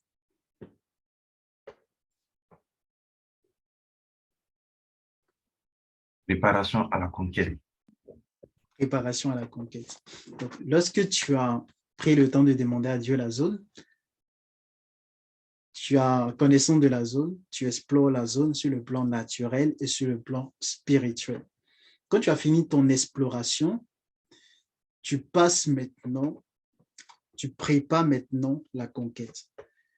Donc, pourquoi je parle de conquête? Parce que, comme je vous ai dit, l'évangélisation, c'est l'image de la conquête de Canaan. Israël a d'abord reçu de Dieu un territoire. Israël n'est pas allé à Canaan tout simplement parce qu'il voulait aller en Canaan. C'est Dieu qui a donné Canaan à Israël. Mais pour prendre Canaan, bien que Dieu était avec le peuple d'Israël, Israël a dû au fait combattre. Israël a dû mener une bataille. C'est la même chose pour l'évangélisation. Je vous ai dit que l'évangélisation collective, c'est d'aller conquérir des territoires à Christ. C'est d'aller faire des nations des disciples de Christ. Donc, ces nations sont sous la domination des principautés sataniques, des dominations sataniques, des puissances sataniques qui règnent au fait sur ces peuples, sur ces pays, sur ces nations, ces territoires. Donc, on va en guerre, on va faire une conquête. Donc, lorsqu'on a recueilli toutes ces informations au travers de notre exploration, on vient maintenant préparer la conquête par les informations que nous avons recueillies. Donc, sur le plan naturel, la préparation va consister à quoi? Premièrement, c'est de créer un comité d'études qui va étudier les informations recueillies sur le terrain. Et ce comité d'études va mettre l'accent sur les besoins des populations et des collectivités territoriales. Amen. Tout à l'heure, je vous ai parlé des besoins que nous pouvons rencontrer dans une zone, sur un territoire. Donc, ce comité-là va vraiment étudier toutes ces informations recueillies, comme j'ai dit, le plan cadastral, la culture, etc., mais sur tous les besoins. Donc, ils vont savoir que dans telle zone, on peut identifier 5 grands besoins. Besoin de santé, besoin d'éducation, besoin de travail, besoin de cohésion sociale, etc. OK. Donc, en fonction de ces besoins que nous avons identifiés, quelles sont les activités que nous pouvons mettre en place pour répondre à ces besoins? Ça sera vraiment là, en fait, le rôle de ce comité d'études. Amen, amen. Parce qu'ils vont savoir que, c'est vrai, là, il y a un besoin de travail. Mais ce peuple même est paresseux. Ils n'aiment pas travailler, mais ils ont besoin quand même de travail. Donc ça, c'est le comité d'études qui pourra faire le lien. Parce qu'ils ont l'information que ben, c'est un peuple paresseux. Paul va dire que les Crétois sont des ventres vides, ils sont des bêtes méchantes, ce sont des paresseux. Donc, il y a des peuples qui sont paresseux. Ils n'aiment pas travailler et ils ont besoin de travail. Donc, comment on fait le lien? Donc, est-ce qu'on va mettre seulement des formations? Est-ce qu'on va seulement pousser ces peuples à... Est-ce qu'on va seulement mettre des formations pour que les gens viennent se former, sachant qu'ils sont paresseux, même si on crée des emplois, est-ce qu'ils vont travailler derrière? Donc, c'est de mettre une activité qui va concilier les deux, qui va les amener à changer de mentalité, à se lever pour le travail, tout en fait, en créant de l'emploi, soit par la formation, soit par des activités au fait que l'Église va pouvoir implémenter sur place. Vous voyez, donc c'est de pouvoir faire le lien, pas juste mettre des activités pour mettre. Il faudrait que ces activités-là soient en adéquation et puissent vraiment répondre aux besoins identifiés sur le terrain, mais pas juste répondre aussi aux besoins, ça doit tenir compte au fait de tous les autres paramètres, au fait, les autres éléments recueillis sur le terrain. Amen. Donc, dans la préparation physique aussi, il faut faire des formations sur base d'éléments factuels pris sur le terrain. Par exemple, si c'est un territoire avec une grande population musulmane, il est judicieux de former le peuple de Dieu sur l'islam. Parce qu'aujourd'hui, l'islam compte plus de 2 milliards d'individus. Donc, si on va dans une zone où on sait qu'il y a beaucoup de musulmans, 90% de la population est musulmane, et que le peuple qui va évangéliser n'a même pas un minimum de connaissances sur l'islam, ça sera compliqué. Parce que ce qui fait que plus de 2 milliards de personnes croient en ça, ce n'est pas petit. Ça demande quand même, c'est sérieux, on doit prendre ça au sérieux. On doit savoir, en fait, c'est quoi le croyance de base. Tu viens parler à quelqu'un, tu ne sais pas, en fait, quelle est sa croyance. Et toi, tu dis, il n'a qu'à suivre Jésus. Et en fait, il faut savoir, en fait, dans ce qu'il croit, quelle est la faille, en fait, pourquoi lui, il doit croire en ce que toi, tu crois. Parce qu'il est persuadé.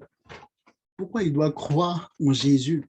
Vous voyez, donc, ce sont des éléments aussi à prendre en compte pour dire qu'on doit faire des formations, on doit se former. On doit se former. Si on sait que ce sont des groupes religieux chrétiens qui ne prêchent pas la saine doctrine et qu'ils ont précédé, il y a eu beaucoup de trucs, etc. C'est de faire une formation doctrinale pour expliquer aux gens, ceux qui vont aller sur le terrain, que voilà, vous allez rencontrer tel groupe, ils annoncent tel message, ils ont déjà prêché ça, ça, ça. Donc, attendez-vous à de telles questions de la part des gens que vous allez rencontrer. Si vous demandez, par exemple, est-ce que la femme peut prêcher, est-ce que ceci, cela, voici comment vous devez répondre. Parce que ce message a infecté la zone. Ils ne s'attendent pas à recevoir des femmes, etc., tout et tout. Donc, vu qu'on va, il y a des femmes parmi nous, ben, comment il faut réagir si on te pose ce genre de questions? Si pendant que vous êtes en train d'évangéliser, ils viennent pour des débats, quelle est la posture à avoir? Donc, au fait, tout ça, ça fait partie de la formation du peuple de Dieu. Amen, amen. Est-ce qu'on est ensemble? Alléluia. Donc, la Amen. formation également, ça va nous permettre de connaître la loi en vigueur.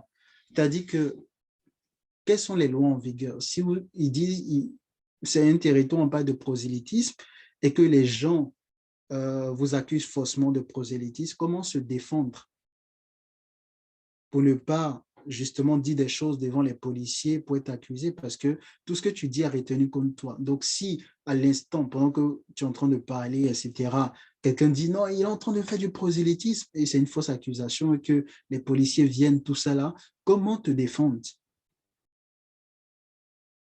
Donc, tous ces éléments, en fait, doivent être intégrés dans la formation qu'on doit donner, au fait, à ceux qui vont sortir évangéliser. Comme j'ai dit, là, je parle de l'évangélisation collective et non pas de l'évangélisation individuelle. Amen. L'évangélisation collective se prépare. On ne va pas juste dans un territoire parce qu'il faut sortir. La manière dont on annonce l'évangile individuellement, quand tu sors de ta chambre, le Seigneur te met à cœur de parler à une personne, collectivement, ce n'est pas comme ça. Collectivement, ça se prépare. Collectivement, on prend le temps de se former, on prend le temps de prier, on analyse un certain nombre de choses avant de se rendre massivement dans une zone. Amen, amen. Et ça, j'ai précisé ça à l'entame de mon message. en disant qu'il y a l'évangélisation personnelle et il y a l'évangélisation collective. Et je parle, les points que je donne, ça fait partie de l'évangélisation collective. Amen. Est-ce qu'on est ensemble? Alléluia. Amen. Amen. Amen, amen. Wow. J'ai l'impression que je parle seul. Amen. Est-ce qu'on peut m'encourager? Alléluia. Donc, je vais bientôt atterrir pour prendre les questions. Il y a beaucoup de choses, mais on ne pourra pas tout voir ce soir parce qu'il y a tellement de choses à dire. J'essaie de donner l'essentiel. Donc, bientôt, je vais atterrir. Donc, il faut, toujours dans la préparation physique, il faut trouver des intermédiaires chrétiens avec les autorités. C'est de voir les frères qui ont une certaine position d'influence, des députés, des préfets chrétiens, des gens même qui travaillent à la mairie, etc., qui peuvent faire le pont entre l'Église et les autorités. Parce que par moment, il y a des gens qui sont hostiles à l'Évangile à cause du principe de la laïcité. C'est par exemple en France, la séparation de l'État et de l'Église, etc. Donc, c'est de trouver des gens qui peuvent, au fait, convaincre au sein même de ces institutions en disant, écoutez, ce n'est pas juste pour faire ce que vous pensez, on veut juste faire du bien, on veut faire du social, on veut répondre à un besoin, etc. Et donc, créer, au fait, faciliter les échanges avec les autorités. Donc, il faut trouver des intermédiaires, des personnes qualifiées, des personnes expertes, des personnes élevées en dignité, qui savent argumenter, qui savent parler, qui peuvent se servir de leur position, en fait, pour faire le pont. Amen. Un autre point aussi dans la préparation physique, c'est d'organiser les équipes selon les actions à mener. Donc, si c'est une évangélisation de rue, il faut repérer le lieu de rassemblement constitué souvent des binômes selon les grâces et les dons spirituels. C'est de voir, OK, là, on va répondre à un besoin, par exemple, des guérisons, parce qu'on se sert d'un programme de guérison pour annoncer l'évangile. Si c'est une croisade qu'on va faire, et qu'on envoie des gens mobilisés, c'est de voir aussi au sein de l'Église quelles sont les grâces que nous avons, quels sont les dons que nous avons. Parce que sur le plan spirituel, quand on va à l'évangélisation, souvent on a besoin de dons spirituels, que les dons soient opérationnels. Donc si on sait qu'il y a des frères, des sœurs qui ont une grâce dans la guérison, ces dons, c'est de les mettre en avant pour que leur grâce puisse nous aider à évangéliser. Si on sait que, toi tu sais que tu n'as pas la grâce de guérison, tu rencontres quelqu'un qui est malade, qui vous parlez de guérison à l'instant, qui a besoin de guérison, c'est d'inviter au fait la personne pour qu'elle prie. Tu ne vas pas essayer de prier alors que tu n'as pas cette grâce. Tu vas dire, j'ai la foi. OK, c'est bien d'avoir la foi. La foi peut marcher ou ne pas marcher. Parce que quand quelqu'un a une grâce et un pouvoir, il a ce pouvoir pour. Quand tu n'as pas ce pouvoir, tu vas demander au Saint-Esprit d'agir et tu vas agir conformément à ta foi, à ce que le Seigneur va te donner comme instruction là. Mais si là, l'Esprit ne veut pas guérir, tu fais comment? Alléluia. Donc, il faut aussi être humble, s'effacer pour laisser la personne qui a la grâce souvent prier. Amen, amen. Souvent prier. Donc, les binômes doivent être constitués dans ce sens aussi. On sait que là, on va pour les cas de délivrance. Quels sont des frères qui ont une certaine grâce dans le discernement des esprits? Lui, il peut être là, il sait que telle personne est possédée de 5 démons. Citer même le nom des démons parce qu'il voit. On lui laisse la place, il nous donne les détails derrière, on prie. Amen, amen. Il y a des gens qui ont cette grâce. J'ai connu un homme de Dieu, lui, il arrive, il dit ici, il y a 3 esprits ici, automatiquement, il commence à se manifester. Il y a des gens qui voient, qui ont des grâces exceptionnelles. Amen, amen. Est-ce qu'on est ensemble? Amen. Amen, amen. Donc, je termine avec ce point en disant aussi que organiser les équipes selon les actions à mener, c'est de pouvoir aussi former sur comment évangéliser en binôme. Jésus a envoyé les apôtres évangéliser 2 à 2. Et souvent, lorsqu'on fait de l'évangélisation, lorsqu'on ne veut pas être perçu, en tout cas, on veut toucher les gens discrètement, on va auprès des gens en binôme, souvent, il est bien de former des gens sur comment évangéliser à 2. Parce qu'il y a des gens qui n'ont jamais évangélisé à 2, qui ne savent pas comment évangéliser à 2. ou pas t'es évangélisé, tu es en train de parler, il te coupe la parole, il commence à parler, à parler, à parler. Et en fait, la personne qui vous écoute vous observe.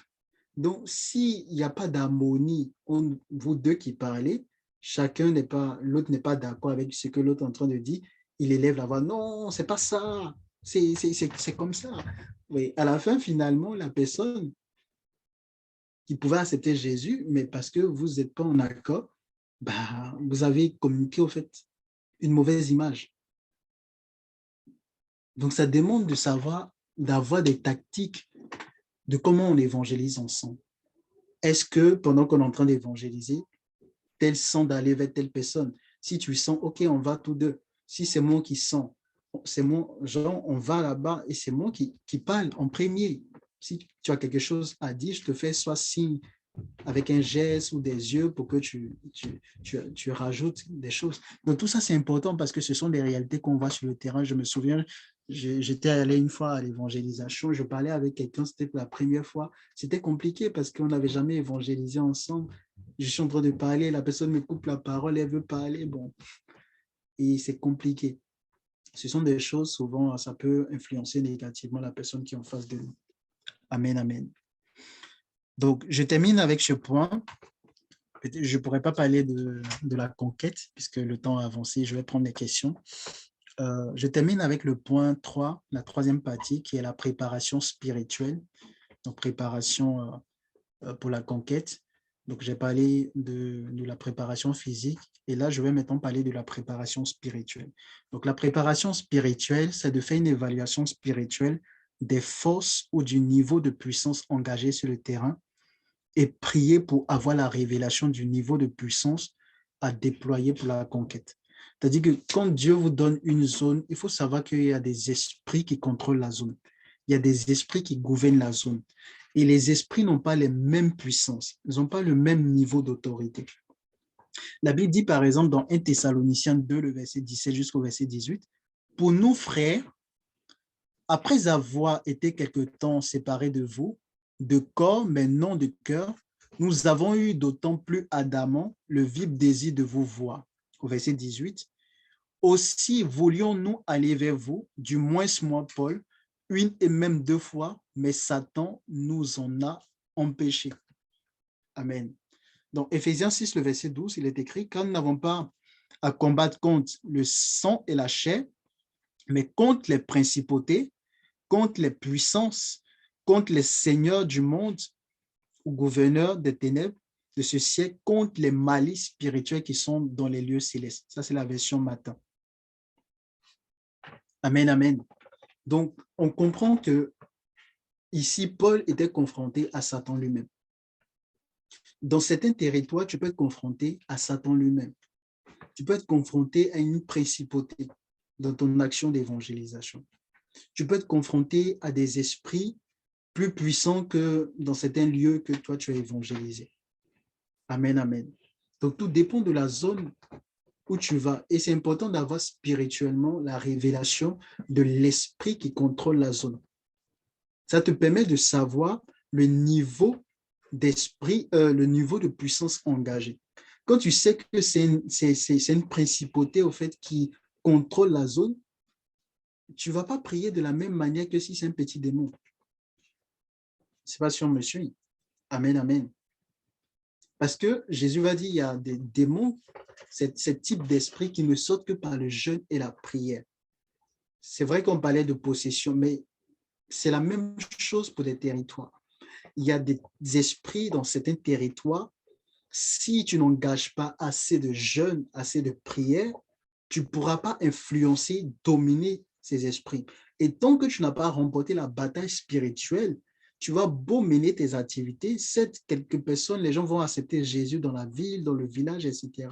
On va rendre gloire à Dieu, mais tout le village ne pourra pas être gagné à Christ, peu importe les bonnes œuvres que vous allez faire.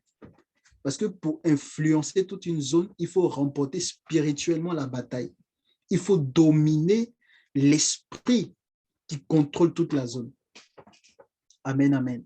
La Bible dit qu'on ne peut pas entrer dans la maison d'un homme fort, piller ses biens si on n'a pas lié au préalable. Jésus nous a donné les hommes pour qu'ils puissent gagner un grand nombre. Il a fallu que lui-même s'occupe du prince des ténèbres.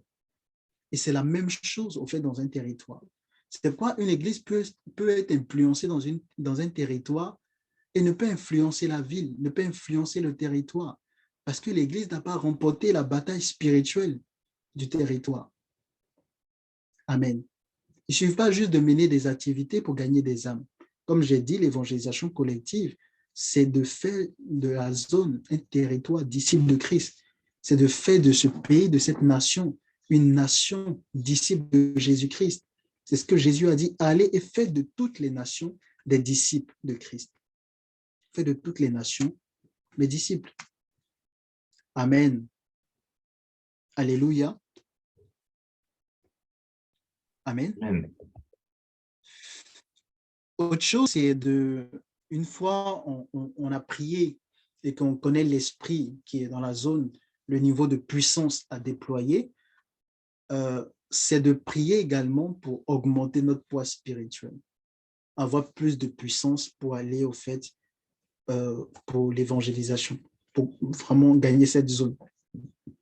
Parce que si tu sais que dans cette zone, c'est Satan lui-même qui est invoqué, qui est adoré, qui contrôle la zone, ça veut dire que tu vas préparer ceux qui vont sortir à une vie de sanctification, à une vie de prière, à une vie de jeûne. Ils ne vont pas juste se lever comme ça pour aller évangéliser. Ils ne vont pas juste se lever comme ça pour mener des actions. Ça veut dire que l'Église va beaucoup prier, l'Église va beaucoup jeûner, l'Église va beaucoup faire des enseignements pour amener les gens à la maturité spirituelle avant de s'engager dans certaines actions collectives pour gagner toute la ville. Parce que si ce n'est pas le cas, beaucoup de personnes peuvent au fait recevoir des coups. Ceux qui n'ont pas une vie de sanctification, ceux qui n'ont pas de communion avec le Saint-Esprit, pas que Dieu ne nous garde pas, Dieu nous garde, mais si voilà, il y a des portes ouvertes, ta vie de sanctification, c'est pas ça, tu ne pries pas, c'est pas tellement ça, tu n'as pas de communion avec le Saint-Esprit, parce que c'est la communion avec le Saint-Esprit qui nous garde. Donc, plusieurs qui vont sortir qui n'ont pas de communion avec le Saint-Esprit, qui ont aussi une vie de sanctification bizarre, peuvent recevoir des coups. Donc, c'est important d'augmenter le poids spirituel par les actions que le Saint-Esprit va demander de faire dans l'Église. Ça peut être l'enseignement, ça peut être l'adoration, ça peut être le jeûne et la prière. Tout va dépendre de l'orientation spirituelle, l'orientation que le Saint-Esprit va donner pour pouvoir croître spirituellement, augmenter le poids spirituel. Amen. L'adoration peut suffire dans certains cas. D'autres, c'est le jeûne. D'autres, c'est vraiment des prières spécifiques. Tout dépend de l'orientation du Saint-Esprit. Alléluia. Donc, ensuite, c'est de poser vraiment des actions, c'est de poser des actions prophétiques. Par exemple, aller prier les nuits dans les endroits où nous voulons annoncer l'évangile, sur au moins un mois, prendre la tête de la zone, prier avec, parler au cours d'eau, etc. Et pour terminer, pour ce soir, c'est de demander le plan de conquête de la zone. Comment évangéliser cette zone et quand commencer. Amen, amen. C'est-à-dire que tu ne peux pas évangéliser une zone sans le Saint-Esprit. Je termine vraiment avec le Saint-Esprit. Après avoir fait tout ça, c'est bien. Tu auras tous ces éléments, mais tu vas demander au Saint-Esprit, comment je fais? Est-ce que dans tous ces éléments, je prends des choses dedans? Parce qu'il y a l'évangélisation par l'instruction et il y a l'évangélisation par la planification. Ce que je vous ai donné, c'est la planification. C'est-à-dire, à défaut d'une orientation précise du Saint-Esprit, ben, on ne va pas rester là sans rien faire. Dieu nous dit d'évangéliser une zone, mais s'il ne nous dit pas comment on fait, ben, il faut bien aller. Amen, amen. Et on prend toutes ces informations, mais une fois on a toutes ces informations, ce n'est pas juste de se jeter à l'eau. On va quand même demander au Saint-Esprit, quel est ton plan de conquête? Qu'est-ce qu'on prend dans toutes ces informations? Dans toutes ces activités que nous avons décidé de faire, c'est quelle activité, toi, tu nous dis de choisir qui va nous permettre de gagner rapidement au fait la zone. Amen, amen. Donc, on fait des propositions au Seigneur. S'il dit non, non. Et lui-même nous dit ce qu'on doit faire. Mais quand même, on a joué notre part. Donc, c'est de vraiment demander le plan de conquête au Saint-Esprit. Il dit dans Matthieu 10, le verset 5, Tels sont les 12 que Jésus envoya après les avoir donné les instructions suivantes. N'allez pas vers les païens et n'entrez pas dans les villes des Samaritains. Allez plutôt vers les brebis perdues de la maison d'Israël. Allez, prêchez et dites, le royaume des cieux est proche. Guérissez les malades, ressuscitez les morts, purifiez les lépreux, chassez les démons. Vous avez reçu gratuitement, donné gratuitement. Amen. Donc, la première mission des apôtres avec Jésus, Jésus les a donné un plan d'évangélisation. Dans le plan d'évangélisation, il y a où ils devaient partir, ce qu'ils devaient dire, même le message, il y a des actes qu'ils devaient poser. Ça veut dire qu'ici, Jésus les disait, guérissez les malades, ressusciter les morts, et c'est par ces actions que les habitants dans ces zones allaient croire. Parce que Jésus savait d'avance toutes choses. Donc, c'est la même chose. Quand on demande le plan de conquête de la zone au Seigneur, le Seigneur va nous dire, OK, pour telle zone, mettez l'accent sur les miracles. Pour telle zone, mettez l'accent sur les foi médicales. Pour telle zone, privilégiez les actes de compassion. Pour telle zone, faites des formations. Pour telle zone, mettez en place telle ou telle chose. Donc, tout dépend de la zone. Jean-Baptiste, par exemple, a gagné des cœurs en Israël, mais il n'a pas fait de miracle. La Bible dit que Jean-Baptiste n'a fait aucun miracle, mais son message est passé, les gens étaient touchés. Il baptisait dans le Jourdain, les gens partaient là-bas. Donc, sa stratégie, c'était d'attirer les gens par le baptême. Amen, amen. Aujourd'hui, c'est quelle est la stratégie que Dieu nous donne, Église Corps de Christ, pour gagner en fait les territoires qu'il nous a donnés. Quelle est la stratégie que Dieu a donnée à l'Église? Est-ce la même stratégie passe-partout, l'évangélisation de rue? Je ne pense pas, parce que c'est ce qu'on voit beaucoup. Est-ce la seule stratégie que Dieu donne? Je ne pense pas. Tout le monde est-il à l'aise dans la rue? Non. Comme la servante de Dieu nous expliquait, le lundi et le mardi. Mais le Saint-Esprit a tellement d'innovation, a tellement de stratégies. Nous devons vraiment nous référer à l'Esprit de Dieu. Amen, amen. Je termine sur ce point. Je vais prendre des questions pour ceux qui ont des questions. Est-ce que déjà on peut rendre grâce à Dieu pour ce temps? Ensemble, élevons la voix et rendons grâce à Dieu pour ce temps. Randuska brendus cante ledebro shanda rababa raduska brandes kinte ledebro shanda bababos renda kunda lida brandos carados canta bres. Merci Saint-Esprit, merci Jésus pour ce temps que tu rends possible. À toi la gloire, nous te bénissons, te rendons toute la gloire. Merci pour ta présence au milieu de nous. Korababa shandaradabo shekerederebe radababa shandorodobobo kenta indalabrando shkariando sonta ledebres. Dans le nom de Jésus, dans le nom de Jésus. Amen, amen. Amen. Alléluia. Amen. Amen. OK, je vais prendre des questions pour ceux qui ont des questions. Amen. Je vais prendre des questions. Amen. Est-ce que vous avez des questions?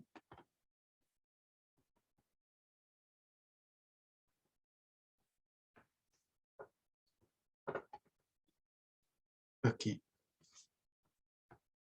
Est-ce que vous avez des questions?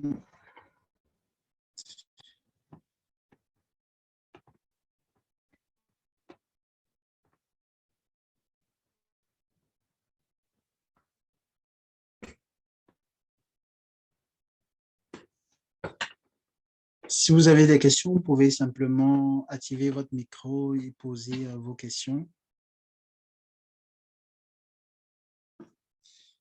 Okay. Est-ce qu'il y a des points que vous n'avez pas bien compris, sur lesquels vous souhaiteriez que je revienne?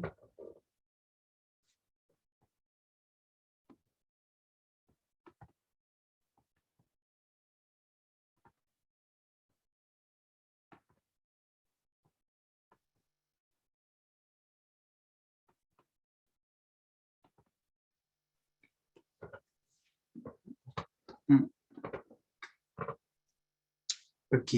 Donc, c'est bon pour tout le monde.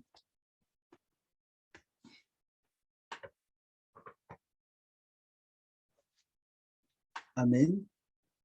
Okay. Je vais répondre à quelques questions que Tata Muriel, donc Louise, connectée, m'avait posées la fois passée lors du premier message, lorsque j'ai introduit le message. Et je retrouve rapidement les questions.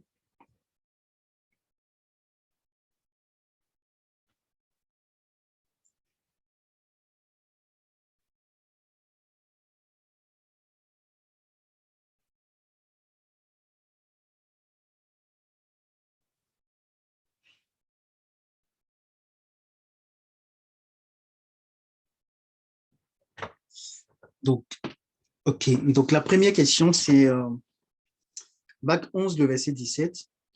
Il est écrit, et il enseignait, disait, n'est-il pas écrit, ma maison sera appelée une maison de prière pour toutes les nations. Mais vous en avez fait une caverne de voleurs. Donc, la première question, c'est si la Bible dit que nous sommes une maison de prière pour les nations, est-ce qu'une personne peut se lever seule et se mettre à prier pour les nations? OK. Donc, pourquoi? Parce que par rapport à la notion de territoire que tu as abordée dans ce cas-là, est-ce que cela sous-entend que l'Esprit de Dieu peut demander à quelqu'un de prier pour tel pays parce qu'il y habite et pas les autres pays afin de lui éviter d'être en conflit spirituel parce qu'il élève une prière hors zone par rapport à son territoire qui lui a été donné? Un autre point, si une personne est appelée à être une missionnaire dans les nations, comment doit-elle prier pour elle-même, sachant qu'elle ira sur divers territoires? Comment doit-elle prier pour les territoires où elle ira? Amen. Donc, ce sont de très bonnes questions. Je pense qu'aujourd'hui, ça a été plus clair, en tout cas pour toi, Tata. Je ne sais pas si tu m'entends. Oui, oui, OK. j'entends. Donc, aujourd'hui, j'ai précisé qu'il y a l'évangélisation personnelle. Dans Romains 1, le verset 5, Paul en parle. Il dit que Dieu a fait de lui apôtre pour amener tous les peuples à croire en Jésus et à lui obéir. Donc, j'ai dit comme ça que tout chrétien doit annoncer l'évangile là où il se trouve, peu importe le territoire. Ça, c'est l'évangélisation individuelle personnelle. C'est-à-dire que quand tu te trouves dans une zone, tu amènes les personnes dans cette zone à croire en Jésus et à lui obéir. C'est ça l'évangélisation. Mais c'est l'évangélisation personnelle. Maintenant, ce que Jésus a dit aux apôtres, il a dit allez. Jésus n'a pas dit va. Il n'a pas seulement parlé à une seule personne. Il a dit allez et faites de toutes les nations mes disciples. Il a bien précisé faites de toutes les nations. Pourquoi Jésus a dit faites de toutes les nations mes disciples? Souvent, on traduit le terme nation par les peuples. C'est vrai, mais Jésus parlait là vraiment en termes de nation.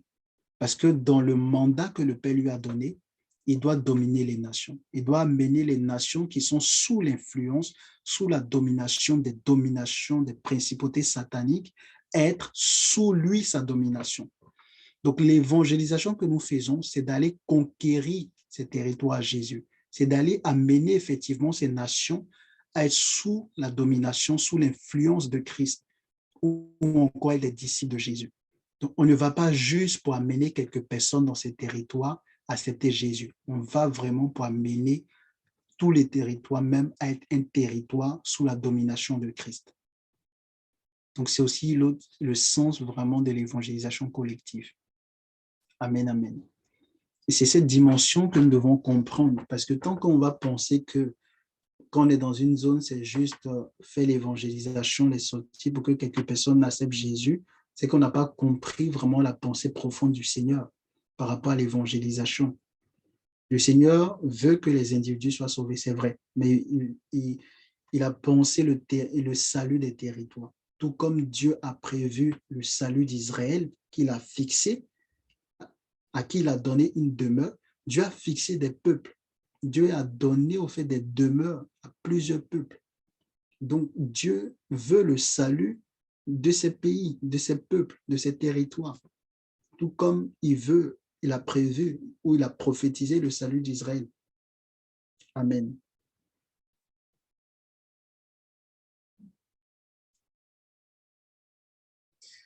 Donc, une personne peut effectivement se lever et prier seule pour les nations, dans le cadre de l'intercession personnelle, de son ministère de sacrificateur, parce que Apocalypse chapitre 1, Jésus a fait de nous des rois et des sacrificateurs pour Dieu son Père. Donc, on peut prier individuellement, mais il y a la dimension vraiment collective d'intercession et ça rentre dans le cadre du ministère de l'Église. Quand on parle de l'Église, ce n'est pas seulement seul.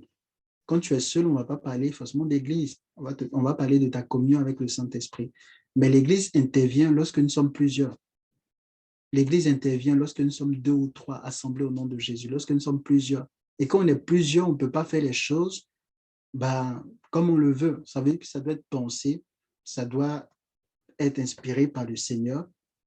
Et c'est dans ce sens, au fait, qu'on parle aussi d'intercession collective, où l'Église s'engage dans l'intercession pour les territoires où Dieu nous envoyait évangéliser, où Dieu nous envoie évangéliser. Amen. C'est pas, est-ce que vous avez d'autres questions?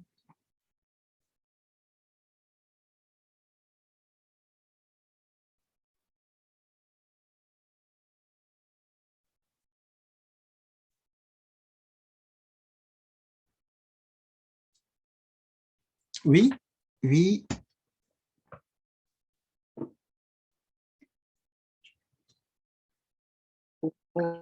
Oui, bonsoir à tous. Ma question, ce serait par rapport à la préparation spirituelle sur le point par rapport à la sanctification. Alors, j'aurais deux questions. La première, c'est comment on va reconnaître une personne prend des coups à cause de sa vie de sanctification, si elle doit sortir sur le terrain pour aller évangéliser.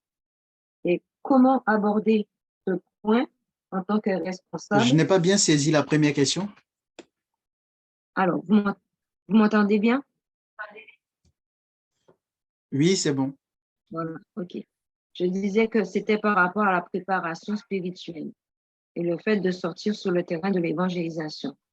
Alors, première question, c'est comment on va reconnaître qu'une personne prend des coups à cause de sa vie de sanctification?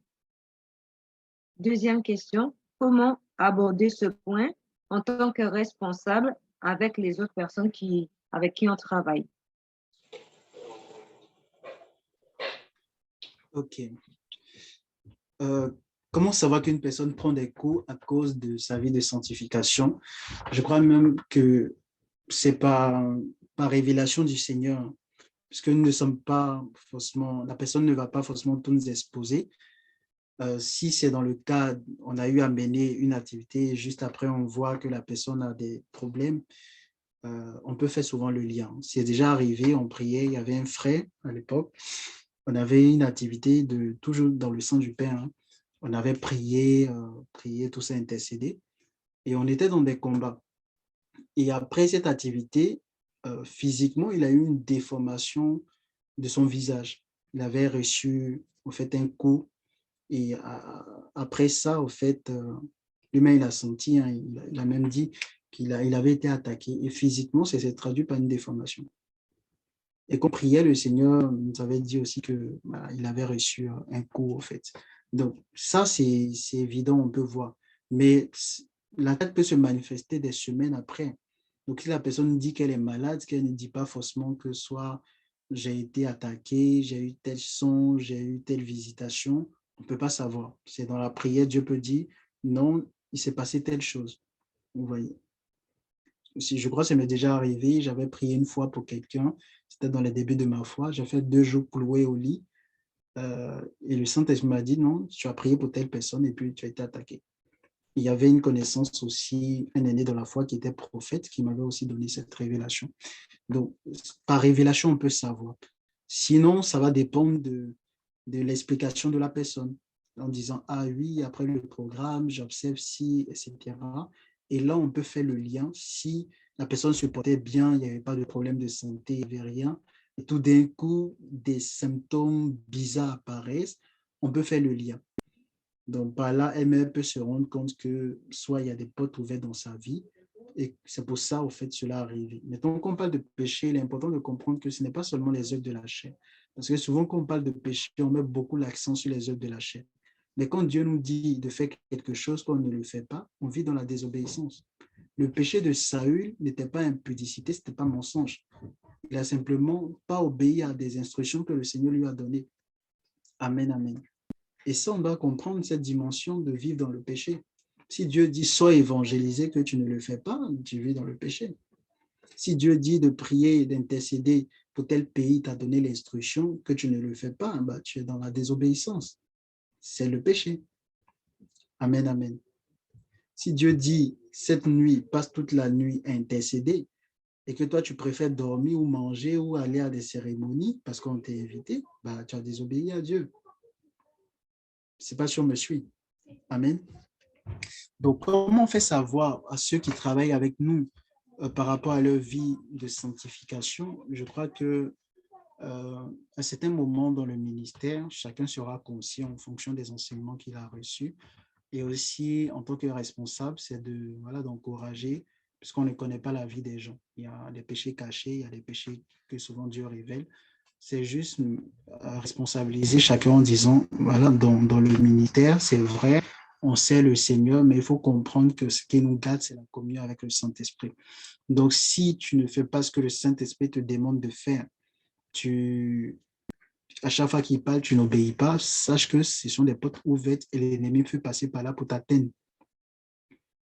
Amen, amen. Donc, comme j'ai dit, le péché, ce n'est pas que les œuvres de la chair, parce que ça peut être souvent flagrant. On voit des gens qui mentent beaucoup, voilà, qui sont beaucoup colériques, tout ça. Mais il y a des péchés que tu ne peux pas savoir. Si Dieu, le Seigneur a dit à une personne, ce mois, prends 3 jours de jeûne pour vraiment prier pour les âmes que la personne ne fait pas, tu ne peux pas savoir que la personne vit dans le péché. Mais c'est aussi un péché, parce que Dieu lui a dit de faire quelque chose et la personne n'a pas fait. Amen, amen.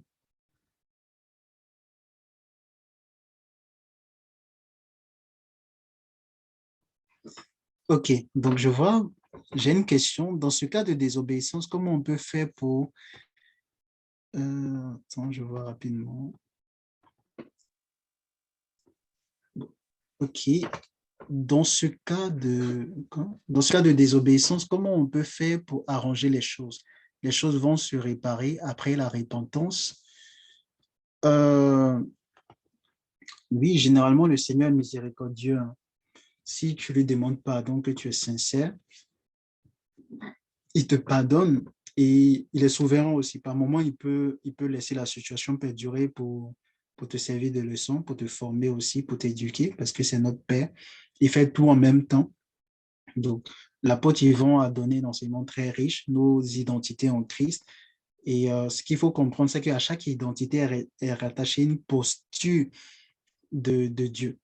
Donc, voilà, pour ceux qui sont à l'église Impassion chrétien, voilà, ils ont suivi ce message. Pour toi qui n'es pas Impassion chrétien, qui me suit en direct sur Facebook, etc., je t'invite vraiment à écouter ce message. C'est très intéressant, très édifiant. On a différentes identités en Christ. Il faut savoir qu'à chaque identité est rattachée une posture de Dieu. Donc, Dieu est notre Père et en tant que notre Père, il nous éduque aussi. Ça veut dire que si tu fais certaines choses, il peut permettre certaines situations. Tu as péché, tu lui demandes pardon. Oui, il a compris, il te pardonne, mais il peut laisser la situation pour pouvoir t'enseigner. Amen, amen. Et par moment aussi, il peut se servir de cette situation, de ce que tu as fait, pour te former, pour que demain, tu puisses aider plusieurs personnes qui vont passer par cette situation.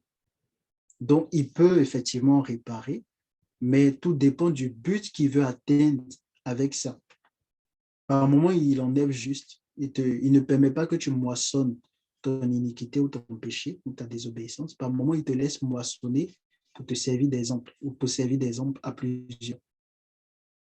Amen.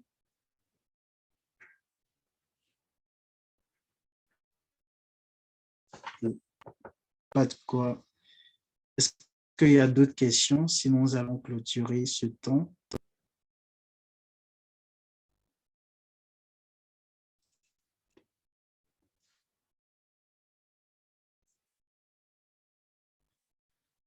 D'accord. Donc, s'il n'y a pas d'autres questions, nous allons rendre grâce à Dieu. Nous allons dire merci pour ce séminaire que nous avons eu depuis le lundi. Il y a plusieurs serviteurs de Dieu qui sont passés pour pouvoir partager vraiment la parole du Seigneur avec nous. Et nous voulons être reconnaissants au Seigneur. Amen, amen. Nous voulons vraiment être reconnaissants. Une fois, je disais que la pensée du Seigneur dans ce temps, c'est que nous puissions vraiment annoncer l'Évangile en plus de ce que le Seigneur nous demande de faire. C'est-à-dire que si tu gagnes, tu prends soin des âmes, peu importe le ministère que le Seigneur t'a donné, tu dois en plus de ça annoncer l'Évangile, individuellement, tout comme collectivement. C'est vrai que là, on parle de l'évangélisation collective, beaucoup plus, hein, mais moi, je parle plus de l'évangélisation collective. Il y a des serviteurs de Dieu qui ont parlé de l'évangélisation individuelle, mais peu importe le type d'évangélisation, on doit annoncer l'Évangile. On doit vraiment annoncer l'Évangile parce que le Seigneur Jésus revient et on doit comprendre que la préparation pour la rencontre de notre époux, le Seigneur Jésus-Christ, ça passe aussi par l'évangélisation. L'évangélisation fait partie des accessoires ou des vêtements que nous devons avoir pour pouvoir rencontrer notre époux. La Bible parle des chaussures du zèle de l'évangile. On doit mettre, au fait, les chaussures du zèle de l'évangile à nos pieds. L'évangile aussi, c'est un pan des vêtements des noces de l'agneau. Donc, celui qui évangélise se prépare pour le retour de son Seigneur. Il n'y a pas que la sanctification, il n'y a pas que l'adoration, il n'y a pas que le bien que nous pouvons faire à nos frères et sœurs dans l'Église ou en dehors de l'Église. L'évangélisation aussi est un pan de la préparation. Et ça fait partie aussi de notre gloire au ciel, parce que les âmes que nous avons gagnées, c'est notre gloire au ciel, c'est notre couronne. Amen. Donc, on doit vraiment être conscient. Si Jésus revient aujourd'hui, quelle sera notre gloire? Combien d'âmes nous avons gagnées au Seigneur? Qu'est-ce que nous avons fait? C'est vrai, on a pris soin des âmes, c'est bien, mais on a amené combien d'âmes au Seigneur? On a fait combien de semences pour que les autres puissent arroser? Non, on doit vraiment se motiver les uns les autres, prier que Dieu nous donne la force, la capacité, la stratégie, l'intelligence pour pouvoir gagner des âmes. Alléluia. Donc, on va prier le Seigneur pour lui dire merci pour ce séminaire, lui dire de nous conduire à la suite de ce séminaire, que tout ce que nous avons entendu, que le Seigneur, le Saint-Esprit se serve de ça pour vraiment nourrir des choses, des réflexions beaucoup plus en nous, donner plus de stratégies d'évangélisation, ouvrir nos yeux sur les besoins, là où nous